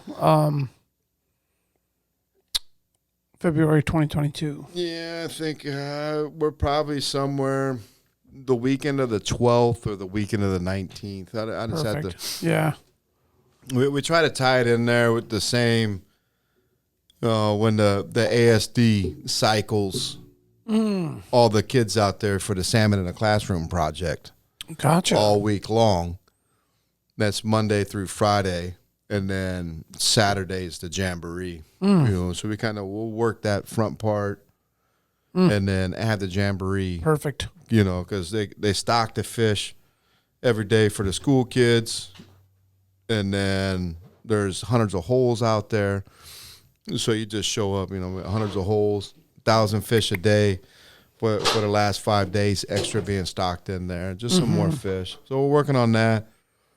Just some more fun events. Just trying to engage the public, raise awareness. I don't want to say raise awareness. Like, I guess it's bring to attention. Like, hey. That's raising awareness, man. Yeah, you could go ice fishing, like, and we're gonna have the resources for you, like at the Baitshack if you need. We're gonna have gear you can come pick up, you can come rent gear, you can come purchase gear. We got bait, tackle. We're gonna have all that stuff this winter. Full kit. Yeah, full kit set up, ready to go. You don't need anything. Just show up, kind of like we, how we handle our summer business, but with sleds, tents, augers, everything you need to go out. And I know a guy that does hot dogs, so maybe I can give him a call. Yeah. Hey, that's expensive. Load those in the cooler too. Man, them things is in storage, bro. It's good to eat and for bait. That's right. So how I'm curious about your challenge. You transitioned from your summer season, the Baitshack, Ship Creek, the derbies, that gear. You were able to get all that accumulated and to provide it to the community and your customers and clients and people that came in. The winter side of things, have you found it hard to gather the equipment at the same rate as the summer stuff, or have you successfully obtained all that like ice fishing equipment? Do you feel like you're ready with the supply to support that community you need? Yeah, I think so. I mean, it's I got a lot of gear.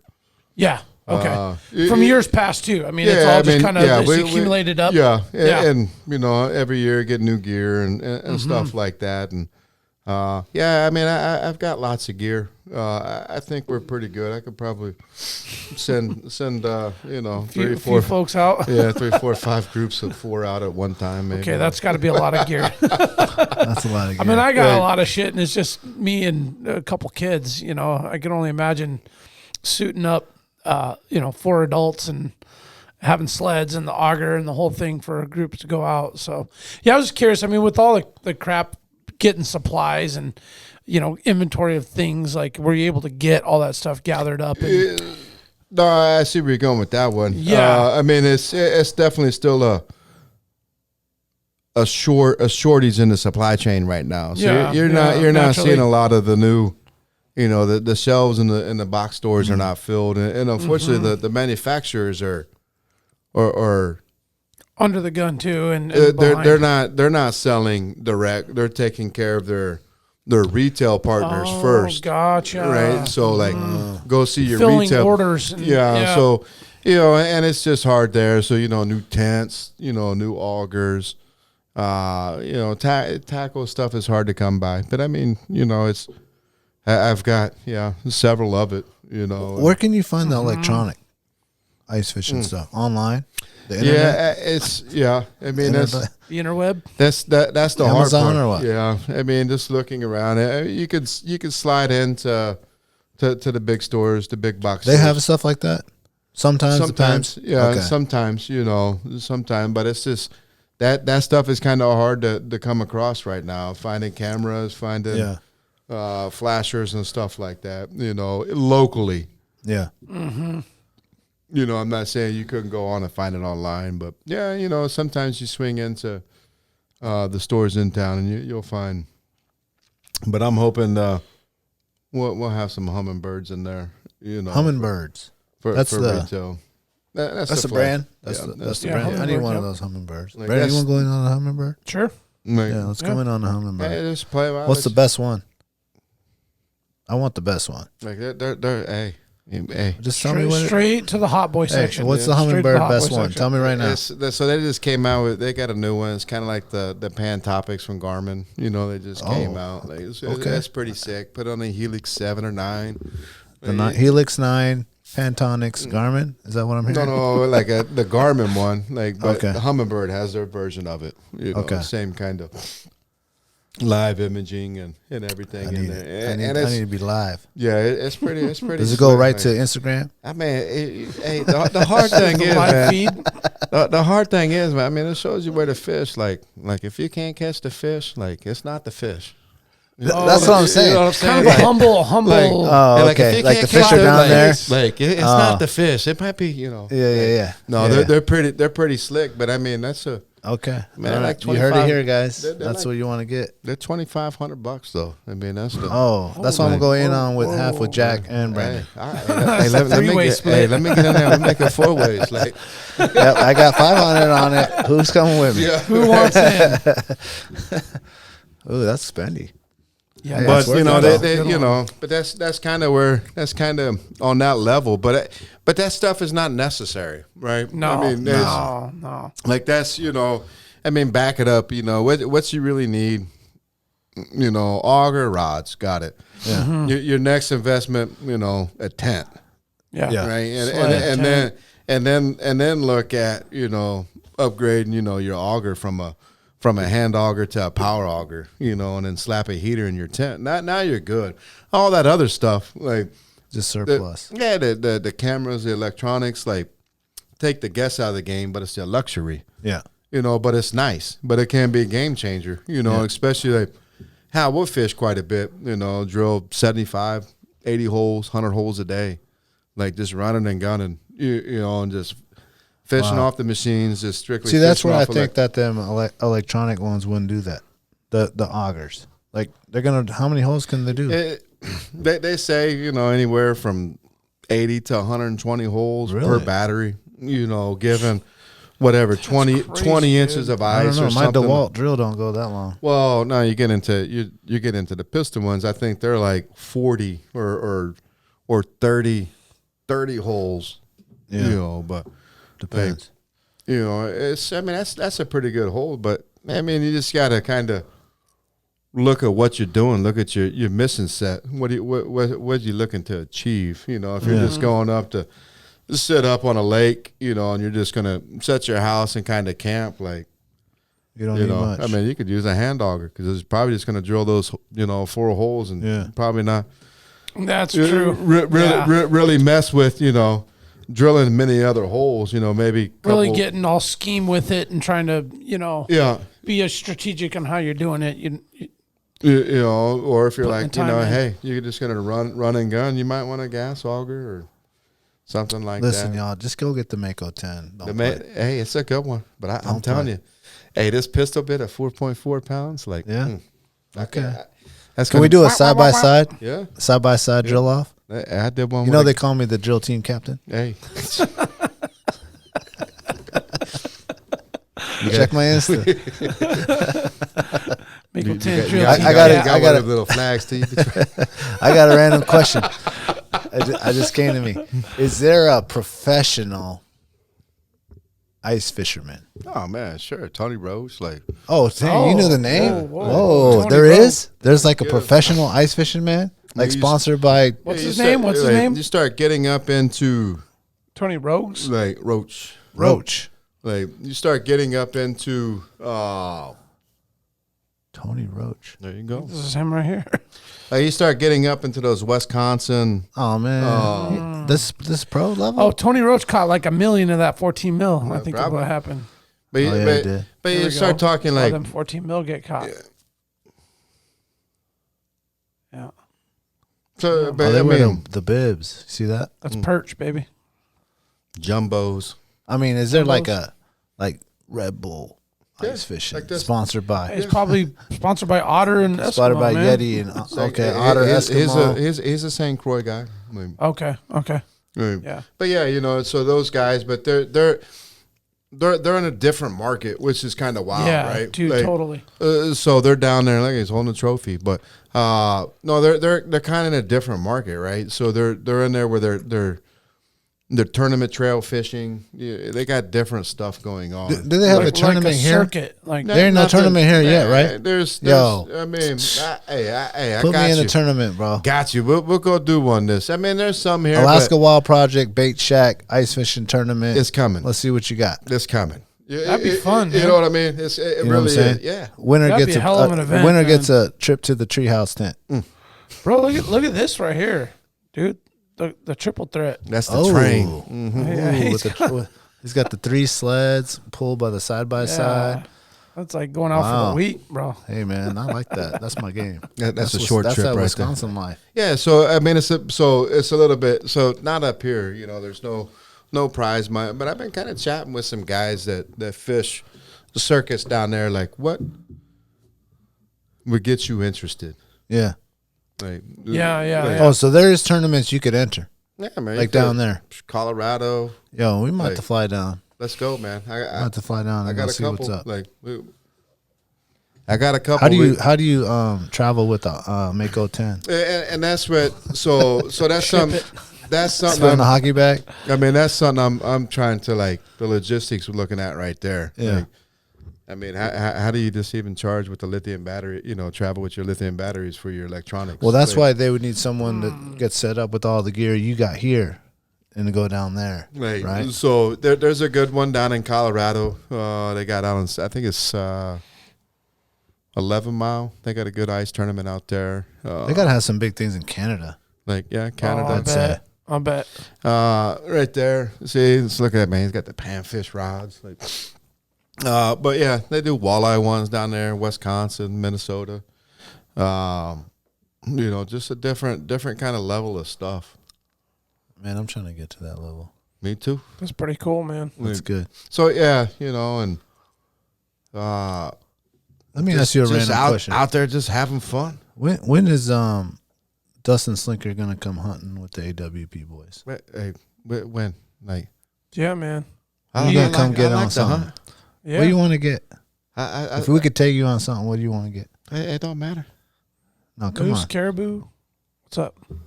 Caribou is my thing. Ground squirrel. Yeah, ground squirrel, man. I shot a ground squirrel up there. I was disappointed. I said, man, what am I going to do with this? Like, I mean, you see, You got a deep fried whole like a turkey.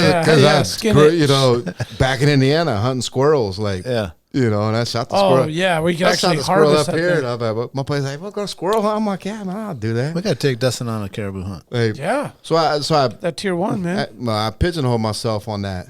Oh, really? Yeah. So I think it's a tier 1. Yeah, guaranteed caribou permit. Yeah. Well, not guaranteed. Yeah, but If they only let you Wow, get this No, year you're was- right. You're right. You guaranteed a permit. Yeah, but you guarantee it's a gonna permit. That's open about or it. close or close what? that joker down in 7 days, right? So I was really planning to hunt one.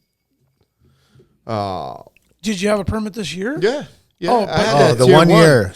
You know, I finally put in for course. one. I'm Right. like, I'm gonna do it. I'm gonna do it, but you know, Well, the Baitshack was still cracking. I mean, how are you supposed to break away? I was hoping, you know, for the late season, you know, after, Gotcha. you know, up there, Back up and ice fishing, yeah, you know, hunt and I got you. Yeah, come out to tent. Oh, there they are. Like, yeah. you know, so then they canceled it. So I got a spot left in my on my wall. You know, I got a nice elk up there. I got a nice. Oh, you got a spot reserved? Yeah, I got a nice bull moose up there. I got a nice. Yeah, man. Oh, I hunt, okay. man. Yeah. Yeah, man. He's I'm got in. mule deer. Hey. You said Okay. whitetail. Yeah. Hey. Oh, well, let me officially invite you and the listeners to our February 19th Alaska game meat and seafood party that we're throwing. Bring the wife. Don't bring the kids. Bring No the kids this time. bring the best dish you got. Let's get some of that lake fish in there, huh? I heard A little you get lake, the a meat little lake sweats at fry. this. Oh, you get the meat Yeah, sweats. you get meat sweats. It's my kind of place. Yeah. So we're in the Smelling middle meat of planning and it start right sweating. now. We got the date set. We have the venue set. We're not announcing the venue because we still got to put the down deposit or whatever. No. Yeah. Yeah, we wanna But make sure we February lock that 19th, in. Saturday, man. Okay. You and the wife, we're gonna have the whole setup, man. Man, he was out. He was at the restroom, man. That's a jamboree. we were talking about the jamboree. We were talking about the jamboree date. Like that might be. Nah, it's all good. Oh, it's the same date. It might be. It might be the day, and then that would be the evening. Yeah. Oh, that's it's the all- same. That's a big day, man. That's the Yeah, same it's day all- as the Iron Dogs start too. Oh, that's right. God. damn. February 19th. Yeah, But this is at night though. Yeah, no, like it's the next day or Yeah, whatever. it's all good. You fight. We all be out fishing with the kids. We put Yeah. them to bed. Yeah, why and then is we're all gonna this shit happening at the same time in February, man? What's up with that? come. Yeah. But And we're running it because it's the day after the announcement of the permit draw. yeah, which is going on results. right now. Yeah, So I think I don't know. I'm not putting in for that tier 1 permit. Like, not this time. nah, because I really want to go. Like, Yeah, you know, it's been a few years since I've been out hunting. You know, so like stuff kind of slowed down. I kind of looked at it, and this year I'm like, you know what, man, I'm gonna go hunt again. Like I'm ready to go hunt. yeah. Like, yeah. You know what I'd like to should. do with you, and we should think about that, is that 40-mile winter hunt, that 40-mile caribou hunt yeah. that opens up out there, and we go up north and go connect with some of our Fairbanks boys and get out there on that nice snow machine. Run the snow machines. Yeah, Like, get yeah, out there. and that's what. Ice fish too. Yeah, There. Yeah, that's so what I'm that's- saying, the combo. Because when I go hunt, man, I've been known to hunt, and like when I go hunt, I like to go hunt. Yeah. Like I don't go for like a day, 2 days. Like No, we're going to go 10 days. Go get after yeah, it. yeah. We're going to Like, go 10 days with the ice house, yeah, augers, Like that's the way, you know. 10 gallons of gas, buddy heaters, When I shot spaghetti my full of meat. I shot my moose, 100 hot dogs. and then like 2 weeks later, I was down. I was elk hunting. I shot my elk. You know, on the way out of town on my elk. Then I shot a nice, you know, mule deer. Like, Yeah. man, I like to Oh, go. that's great, couple, you know, put the time in. Yeah, Like, yeah. we all get out, but yeah. So caribou, man, let's go do it. Let's go. Like, Let's go get that I caribou. ain't down for I walking always, in the I mountains. always wanted to do that. Yeah. Or you know what would be really fun? Man, that's the middle of your thing, though, is we do the youth caribou hunt. I'm putting my kid in, and Brandon's put his in there, and that's the first week of August. Yeah.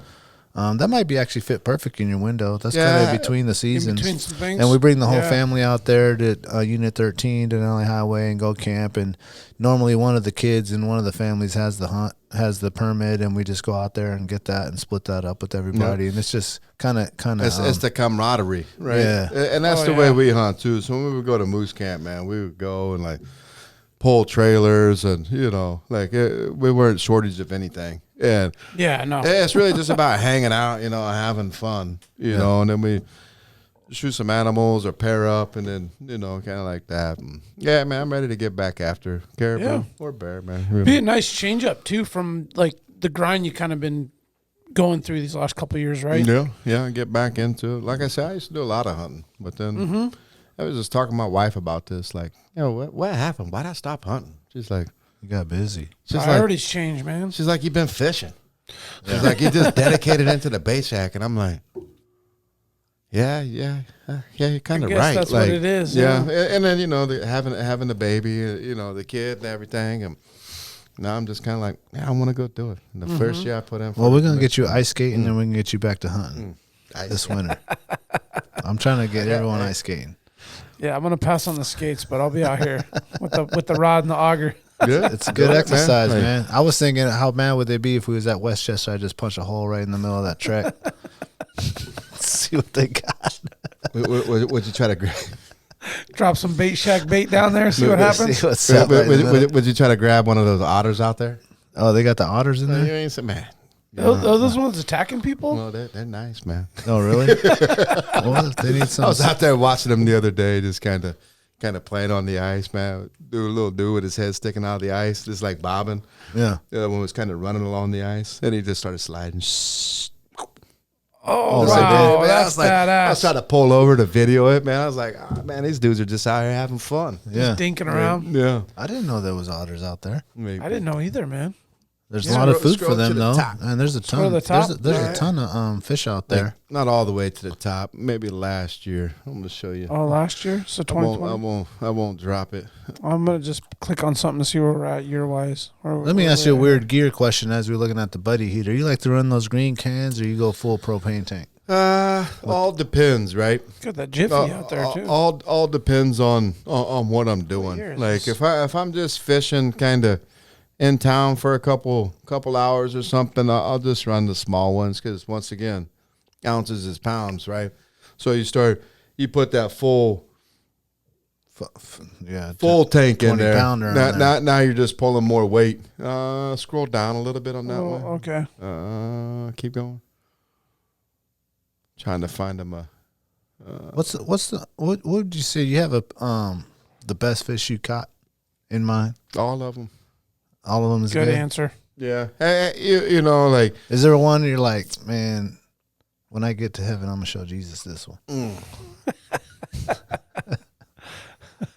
You gotta let me in with this one. Yeah, I mean, I was trying to find. Is there one like? Is it an ice fishing one, or is it like a king? Is it a Ship Creek one? Is there one that's just most memorable? Man, there's a lot of it, man. I just like I got a nice rainbow through the ice a couple years ago. I mean, it was a solid fish, like 26, 28, like just a big fish, you know, and it's fun. There's something to be said on that little small rod. I think he's probably getting ready to scroll down. I got big rainbow down fishing on the Middle River a couple years ago, like I don't know, 33-inch rainbow, like on a fly rod. Just like, a hoss. To me, that's fun. But yeah, I've caught bull reds down in Tampa. Well, let's get into that, Texas. You went down to Texas and did a whole bunch. That's where.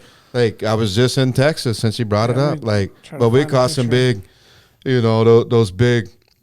I mean, those fish. I don't know if I posted one. Redfish. He was getting some. Did I post one of the gars? It'd be more you did. The top. You did post a gar. Oh, you did? Okay. I could. I know I did in my stories. You got too many pictures on your Instagram, man. But then I just got I don't know more. If you did get the gar on the story, man. So I haven't posted the.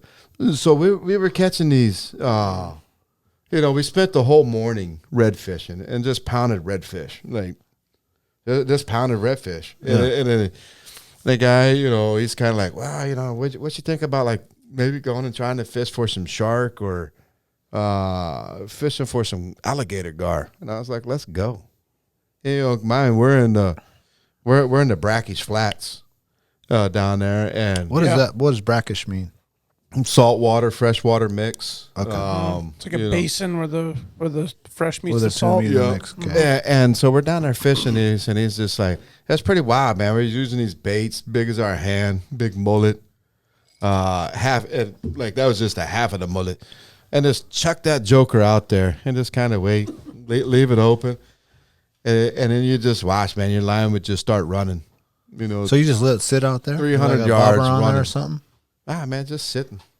Just out there, And let it lay on the bottom? They come pick it up. And then these fish were monsters. This big dinosaurs, 5.5 foot, 70 pounds. And like, you cast. And you're on a boat? On a boat. Yeah. Say you cast to the 12 o'clock, which is, we're casting off the bow of the boat, like to the front, Sometimes when you set the hooks, man, these fish were at the 6 behind us. Like they picked it up and ran with it. Before you felt the tug? No. You watched it, like, Oh, okay. just peel in line. But they sit there, I guess, and they're just spinning this bait in their mouth before they really decide to take it. So you just let them run. Just keep going. And then it just becomes like, okay, I think he's got it. Let's flip the bail and set the hook. But he may not be there when you set the hook. Really? Because he may not have the bait position right. Oh. So it's kind of, so we went down. Me at another buddy that came down from Oklahoma that used to be up here. He came down, he fished, and we took Dylan down. And D1. Shout out to D1, my D1. man. He came down, and I think he had a couple opportunities on him. Like, click the bell, and it's just like, oh, it's not there. Like, those fish were kind of that, but it was just kind of wild. So those fish was kind of cool, but that was different. I've fished gars growing up, but nothing like that. Like, we just catch little 2-foot gars. Yeah. Well, that was a big one. But these things were 5.5 foot, which weren't even big ones, man. He's like, we were looking for the 8-footers. No, the definition of the gars has that like alligator, like that snout. Yeah, that's the alligator. Yeah. Okay. So there's a couple different species of gar, but it's most of the time it was looked at kind of like a trash fish, and now it's being looked at kind of like a sport fish, which is great for me because even they put them back or they save them to eat them. No, we put them back. Everything, Okay. And that's how I fish. I don't really eat fish, so everything we catch goes back. So perfect. Like, whether it's a sport or like, once again, the tug is a drug. That's what we're going. Like, I want to feel the fight. The first time I set the hook on one of these fish, like I stutter step. I thought I was going in the water. Like that thing, like I said it that like, hard? Man. I was like, Oh, shoot, gotcha. yeah, and then the fight was on. And then we got it to the boat. Look, hey, man, can we put this in the boat? Let's put it in the boat. Like, I think the captain was too happy, but like. Okay. Well, but we're bringing it in for some pay. Like, You kind of brought up a subject that First it's something I kind of wanted to bring up, and Brandon had brought it up before that someone reached out to us, and that is the release of these ice fish, whether it's a big burbot or it's a big Arctic char or trout or whatever you may be in some of these really northern rivers, and how Lakes, yeah. how they are. A lot of them aren't surviving. You know what I'm saying? When you put them back in that water, or so they say. And we had one of our audience reached out to us and was bringing it awareness to it, where it's to them. It seemed as if there might be a lot of fish dying off from the catch and release strategy or thing that's happening, Or lack thereof. Yeah. And just curious on like your opinion on what do you think about that? Yeah, that's right. We're talking about like the tip ups and stuff like that, the auto anglers. Yeah, if you're out there to catch and release, those might not be the best tools because Wearing a fish like, out. well, by the time those go, the tip up flies or that auto angler, like that fish has it, like it swallowed it. Right. Yeah. So that's why we run those for what we intend to harvest. If If you're gonna eat burbot fish. or pike, something like that. There's stuff. You're fighting a fish. You're bringing him up. Out of the water that he's living in, and then you start. let's start talking about like the your practices, the catch and release. Like, if you're on the ice, like, don't let them roll around on the ice. Don't let him get his snow up in the gills. Don't let his eye plates freeze over, stuff like that. And you can kind of see, like, if you let a fish sit there, he'll kind of get that skim, coating on his it's almost eye, like stuff like that. So It gets cloudy. yeah. So like when we get the fish up, like hold him in the hole, like, all right, Head man. down. Yeah. Hey, get ready. Like, let's do this real quick. Okay, picture.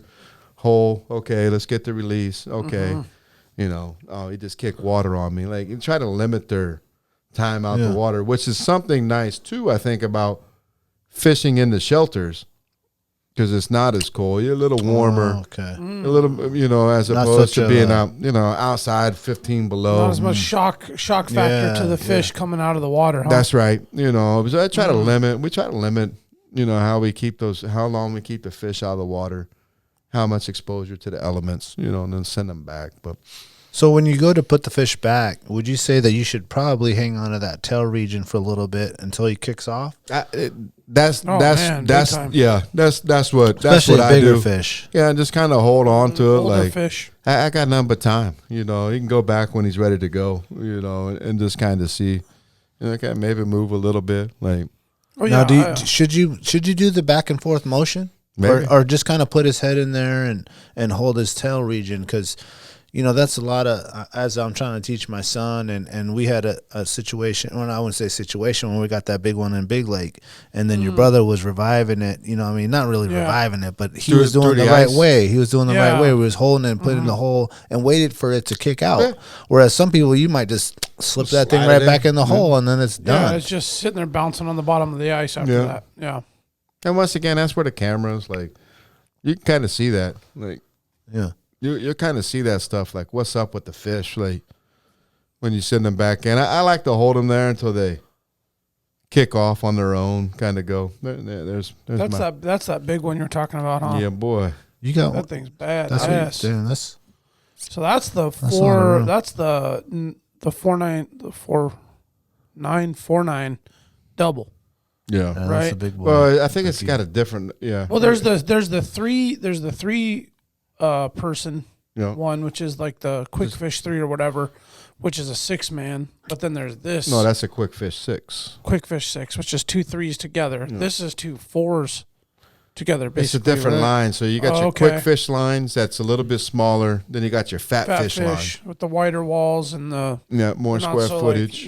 And now you have your outbreaks and escapes. Okay, the fat fish is the one that I'm rocking. Now, why haven't they, or are they? Do they have any that you put a wood stove in there with a stove top? I haven't seen it. No, so when you start getting into these tents, I mean, that's kind of what's cool about. Like, I'm an Eskimo fan, like through and through. Oh yeah, I like Eskimo. They haven't done, their equipment has not done me wrong. I'm not. Quick disclaimer, I'm not paid by Eskimo. I'm not on their staff or anything, but that's a product I've been fishing for years. It's something I believe in, and I stand behind it. But some of the other tents you really look at, that's kind of what's cool, and that's kind of some of the stuff we're dabbling with is like the customization port, but some of the other stuff out there you can find, like the clam and the... Clam's cool because they got, or I think it's otter. There's otter, there's the clam. Yeah, well, you got clam, but otter, I think specific, they got a little side port to where you can feed your hose. For your propane. Yeah, through it. And that's kind of, that's kind of nice. Innovative. Yeah, especially when you're camping too. Yeah, where Eskimo necessarily doesn't have that. Some of I think otter and clam both have like rod. Oh, little holder things, sleeves on the inside, which is kind of cool, But all that stuff you can, kind of customize, and kind of play with and kind of figure out. But yeah, man, I love the Eskimo tents, man. That's a beast of a tent right there. That's really nice. That thing got to weigh 100 pounds. It's about 80. Yeah. Get a little ice and snow on it. Yeah, it's 100 pounds all day. But like the real thing for me, like that right there is perfect for 4 people. That's comfort, man. Like, they'll tell you that's like Comfort. 6 to 8 or 7 to 9 people. It's always half what they say. just like yours is like a 4. They probably tell you 4 to 6 people in that tent, or 3 to 4 people like in 3 it. tops. Right, but I think it's really like 2 grown men. Yes. Right. Yeah, comfortably. Like when you start talking like your gear and like Yeah. everything in there. Walking around, punching multiple holes in there. So like I'll fish those quite a lot of times. What I'll do, like when I'm like 2 people, like if it was just the 3 of us, I would have a 6-man tent. Yeah. You guys would each be fishing in your own hub down there. You'd have plenty of space. There would probably be 6, 8 holes in there. You guys can bounce and fish different holes, but like spread out, be a little comfortable. I can walk around. You guys, and I think that's the key, because otherwise, it gets too crowded in there. Yeah, you gotta like just sit down and fish your one hole. So if I was just fishing by myself, I would probably take the tent you have, that little 949. Yeah. And fish. That's very roomy for one guy. But Well, it's perfect for me and my son, or even Yeah. when the family come to warm up. But as a warming tent, yes. But think about it when you get your bucket in there, right? And you get your electronic You in start there. shedding your jacket off and hanging it. and you're like, got, hold on, man. There's not as much room in here as I thought there No, was. not at all. Right? Yeah. But yeah, those tents are good. Like, warming tents, and they work. Good for you. A couple kids in there. But if you start talking grown men, I think you just one up. Yeah. Like you said, cut like that number in half. Yeah, it's like the 2-man tent. You know what I'm saying? You go get a 2-man tent, it's really 1-man tent. You know what I'm saying? You need the 4-man for 2 guys. Yeah. You put your pack in there and stuff like that. I think that's another little cool image of it. It's got the double whammy with the propane can. Tell me something about the propane can, because I've had this damn thing. I don't know if it's freezing up or what happens, but it'll at some point. 100% freezes up. Yeah. Yeah, is that what it's doing? Because When I go to Ferrandi to sell hot dogs, I did it right. I have to bring 4 to 5 propane tanks Because they freeze up. They freeze oh, up. can you go put them in the truck and I'll put them in the truck and turn the truck on and put them like in the front Oh, so the heat's going. Rotate them Probably out. real dangerous, but you got to do it. Yeah. Last year when we did that Big Lake trip, I took my Wiggy's Anorak jacket and I like wrapped it around the can, and it got us like all the way through from like 8 p.m. until about, I don't know, maybe it was like right before light, so maybe like 8:39 a.m. Yeah. And then it like froze. Yeah, and they I had to don't go have out a back good out there and insulation fire on it up. those cans. Have do you they? come up with anything or played around with anything to wrap it or put it in or anything like just that? just some mounting stuff, and using like this the silver space blanket insulation kind of stuff. Ooh, but there like you the go. stuff you'd wrap your water heater with. Okay. Like, Yeah. Like like insulation for a house, even. And to give the listeners a perspective, we are talking about a like in your backyard patio or porch grill. Yeah, your barbecue Your barbecue grill propane the standard can. propane. Yes. White. Which they make an adapter hose that's like what, like 4 or 5, 6 feet long, that goes from that to your buddy heater inside, perfect. Mr. Buddy Heater. And then likewise, I always keep it. Even if I'm running those propane, I'll keep one green can in that bucket For if that thing freezes up on you. just in Because case. those are only good for about 4 hours Yep. in an ice house. Those green cans. Yes. Yeah. 1 pounder just kind of burning the whole morning. So if you can get you can burn up 2 cans in a day and keep your ice house warm the whole time. I know that when that damn can runs out, it gets cold Quick. real fast. As Insulated that or sun not, goes man. down, yep. It does, man. As soon as that sun goes down, it gets Put that cold. See, and that's what I was. Well, they haven't created that yet, man. Something that insulate that propane tank. Just put that puffy Wiggy's coat. jacket, Just put that puffy coat. Give it a around full wrap. Yeah. Well, and that was why I was a big fan of the bigger, XL Jet Sled or the Otter Magnum or whatever, that You want to haul that, the can, the house, the rods, the bucket, all of that. Like the cooler. You see my camo bag I got. It's got the buddy heater, the cans, the bait, the cleats in case somebody wants to walk around on the ice. Like, I just How about got this? all that. Will that fit in that Yeti bag? The can? The propane. Oh, I'm sure it would. Yeah. What if that propane could fit in that Yeti like hopper, like the hopper or something like that? Propane. Hey, listen, Yeti. We're going to need a propane can insulator just perfectly. You could zip it. You know what I'm saying? Just insulated. That's a good idea. Just, $350, man. They'll get scooped up. I'll buy That's it. right. I need it. I use it every Saturday. Yeah, no, and Sunday. that is like a common issue, especially when it's cold. Yeah, they haven't come up with that yet. But definitely elevating it up off the ice, little things like that. You know notice how he's got it in his sled? Yep, he's got It's it in his sled. not like on the ice. Yeah. Yeah. And I think when we went that year, You put it up on something. I had it like in a milk crate. Yeah. I had it in a milk crate on a wood. Like I had like a 4x2 or something. Like I had a little piece of wood that was on top, so it was at least not like right on the ice. But I think wrapping it in the jacket and then having it in the milk crate gave us the time that we were able to get what definitely was overnight. extends it if you're getting it insulated with fully something. Blacked out, you don't want that thing. Well, once you're there, you're just out. You don't. Was that the wigged out, fully wigged out? Was that the screwball night? Yeah, that peanut butter whiskey. I can't. I haven't had peanut butter. You had any of that, then. Dustin? Oh man, dude, don't drink any, man. It's a once every 3 years. The demon comes out, man, straight up. Dude, the hangover that morning, God, trying to punch holes, just like, just puffing 2-stroke smoke. You're part of my clan, the 2-stroke clan. Oh man, it's gnarly. We seen the Iron Dog boys out there training that day, though. Remember that? That's true. That was pretty cool. We just had them guys on. That's true. Out there at Big Lake? Yeah, man, it was such a cracking time. There's planes and kites and it's ice so much fishing fun, and racing, right? and there was that lake was bustling so hard. Like, I don't care if you had nothing going on, just go drive out there and on the lake and go cruise around and check out all the shit that was going down that day, man. Non-stop, man. My buddy, it was cool. He's like, man, I don't understand why you like coming out here and fishing this lake, man. It's so boring. Like, I said, man, it's a blast, dude. Like, just sit out here and just watch what's going on, man. They're out here riding the motorcycles on the ice. Yeah. They got the little cars that be racing at nighttime. Side-by-side races. The kites going on. There's everything going. Random person out there, just jogging along the ice road or riding their fat tire bike. Yep. Seen dogs mushing out.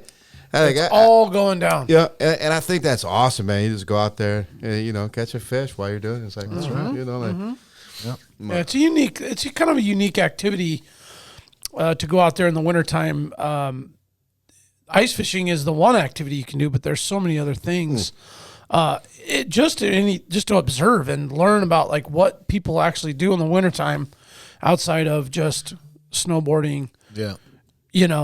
Skiing. There's a lot of things going on the lakes, and ice fishing is just one of the many.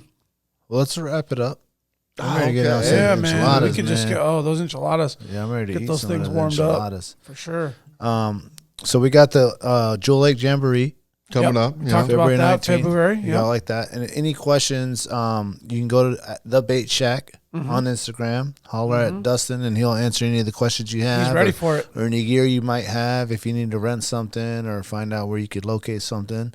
Go ahead and do that. Be on the lookout for the meat party tickets February 19th.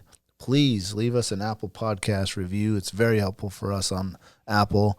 If you're not a Patreon member quite yet, patreon.com/Alaska Wild Project. We will be coming with the discount code. We have a lot of new merch coming.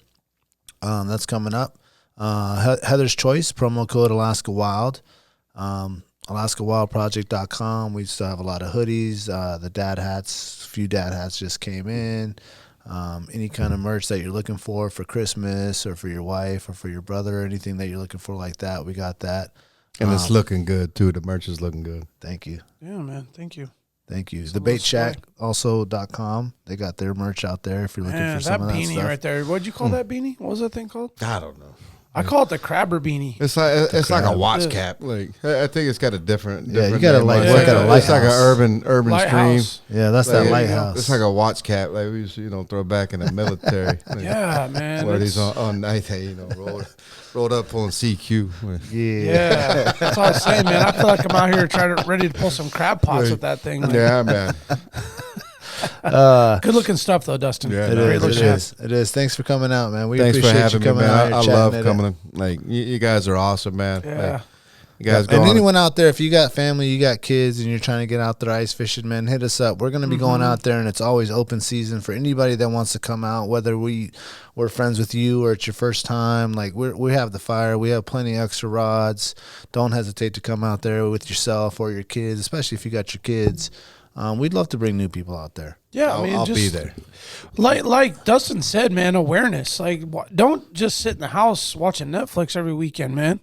Throw some boots and some snow pants on and come out on the lake for a couple hours. You don't have to be there all day. Yeah, come check it Just out. come for an during hour the or two. daylight hours, and you can throw a rod in the water, and I mean, don't drop it in the water, but you can throw a line in the water.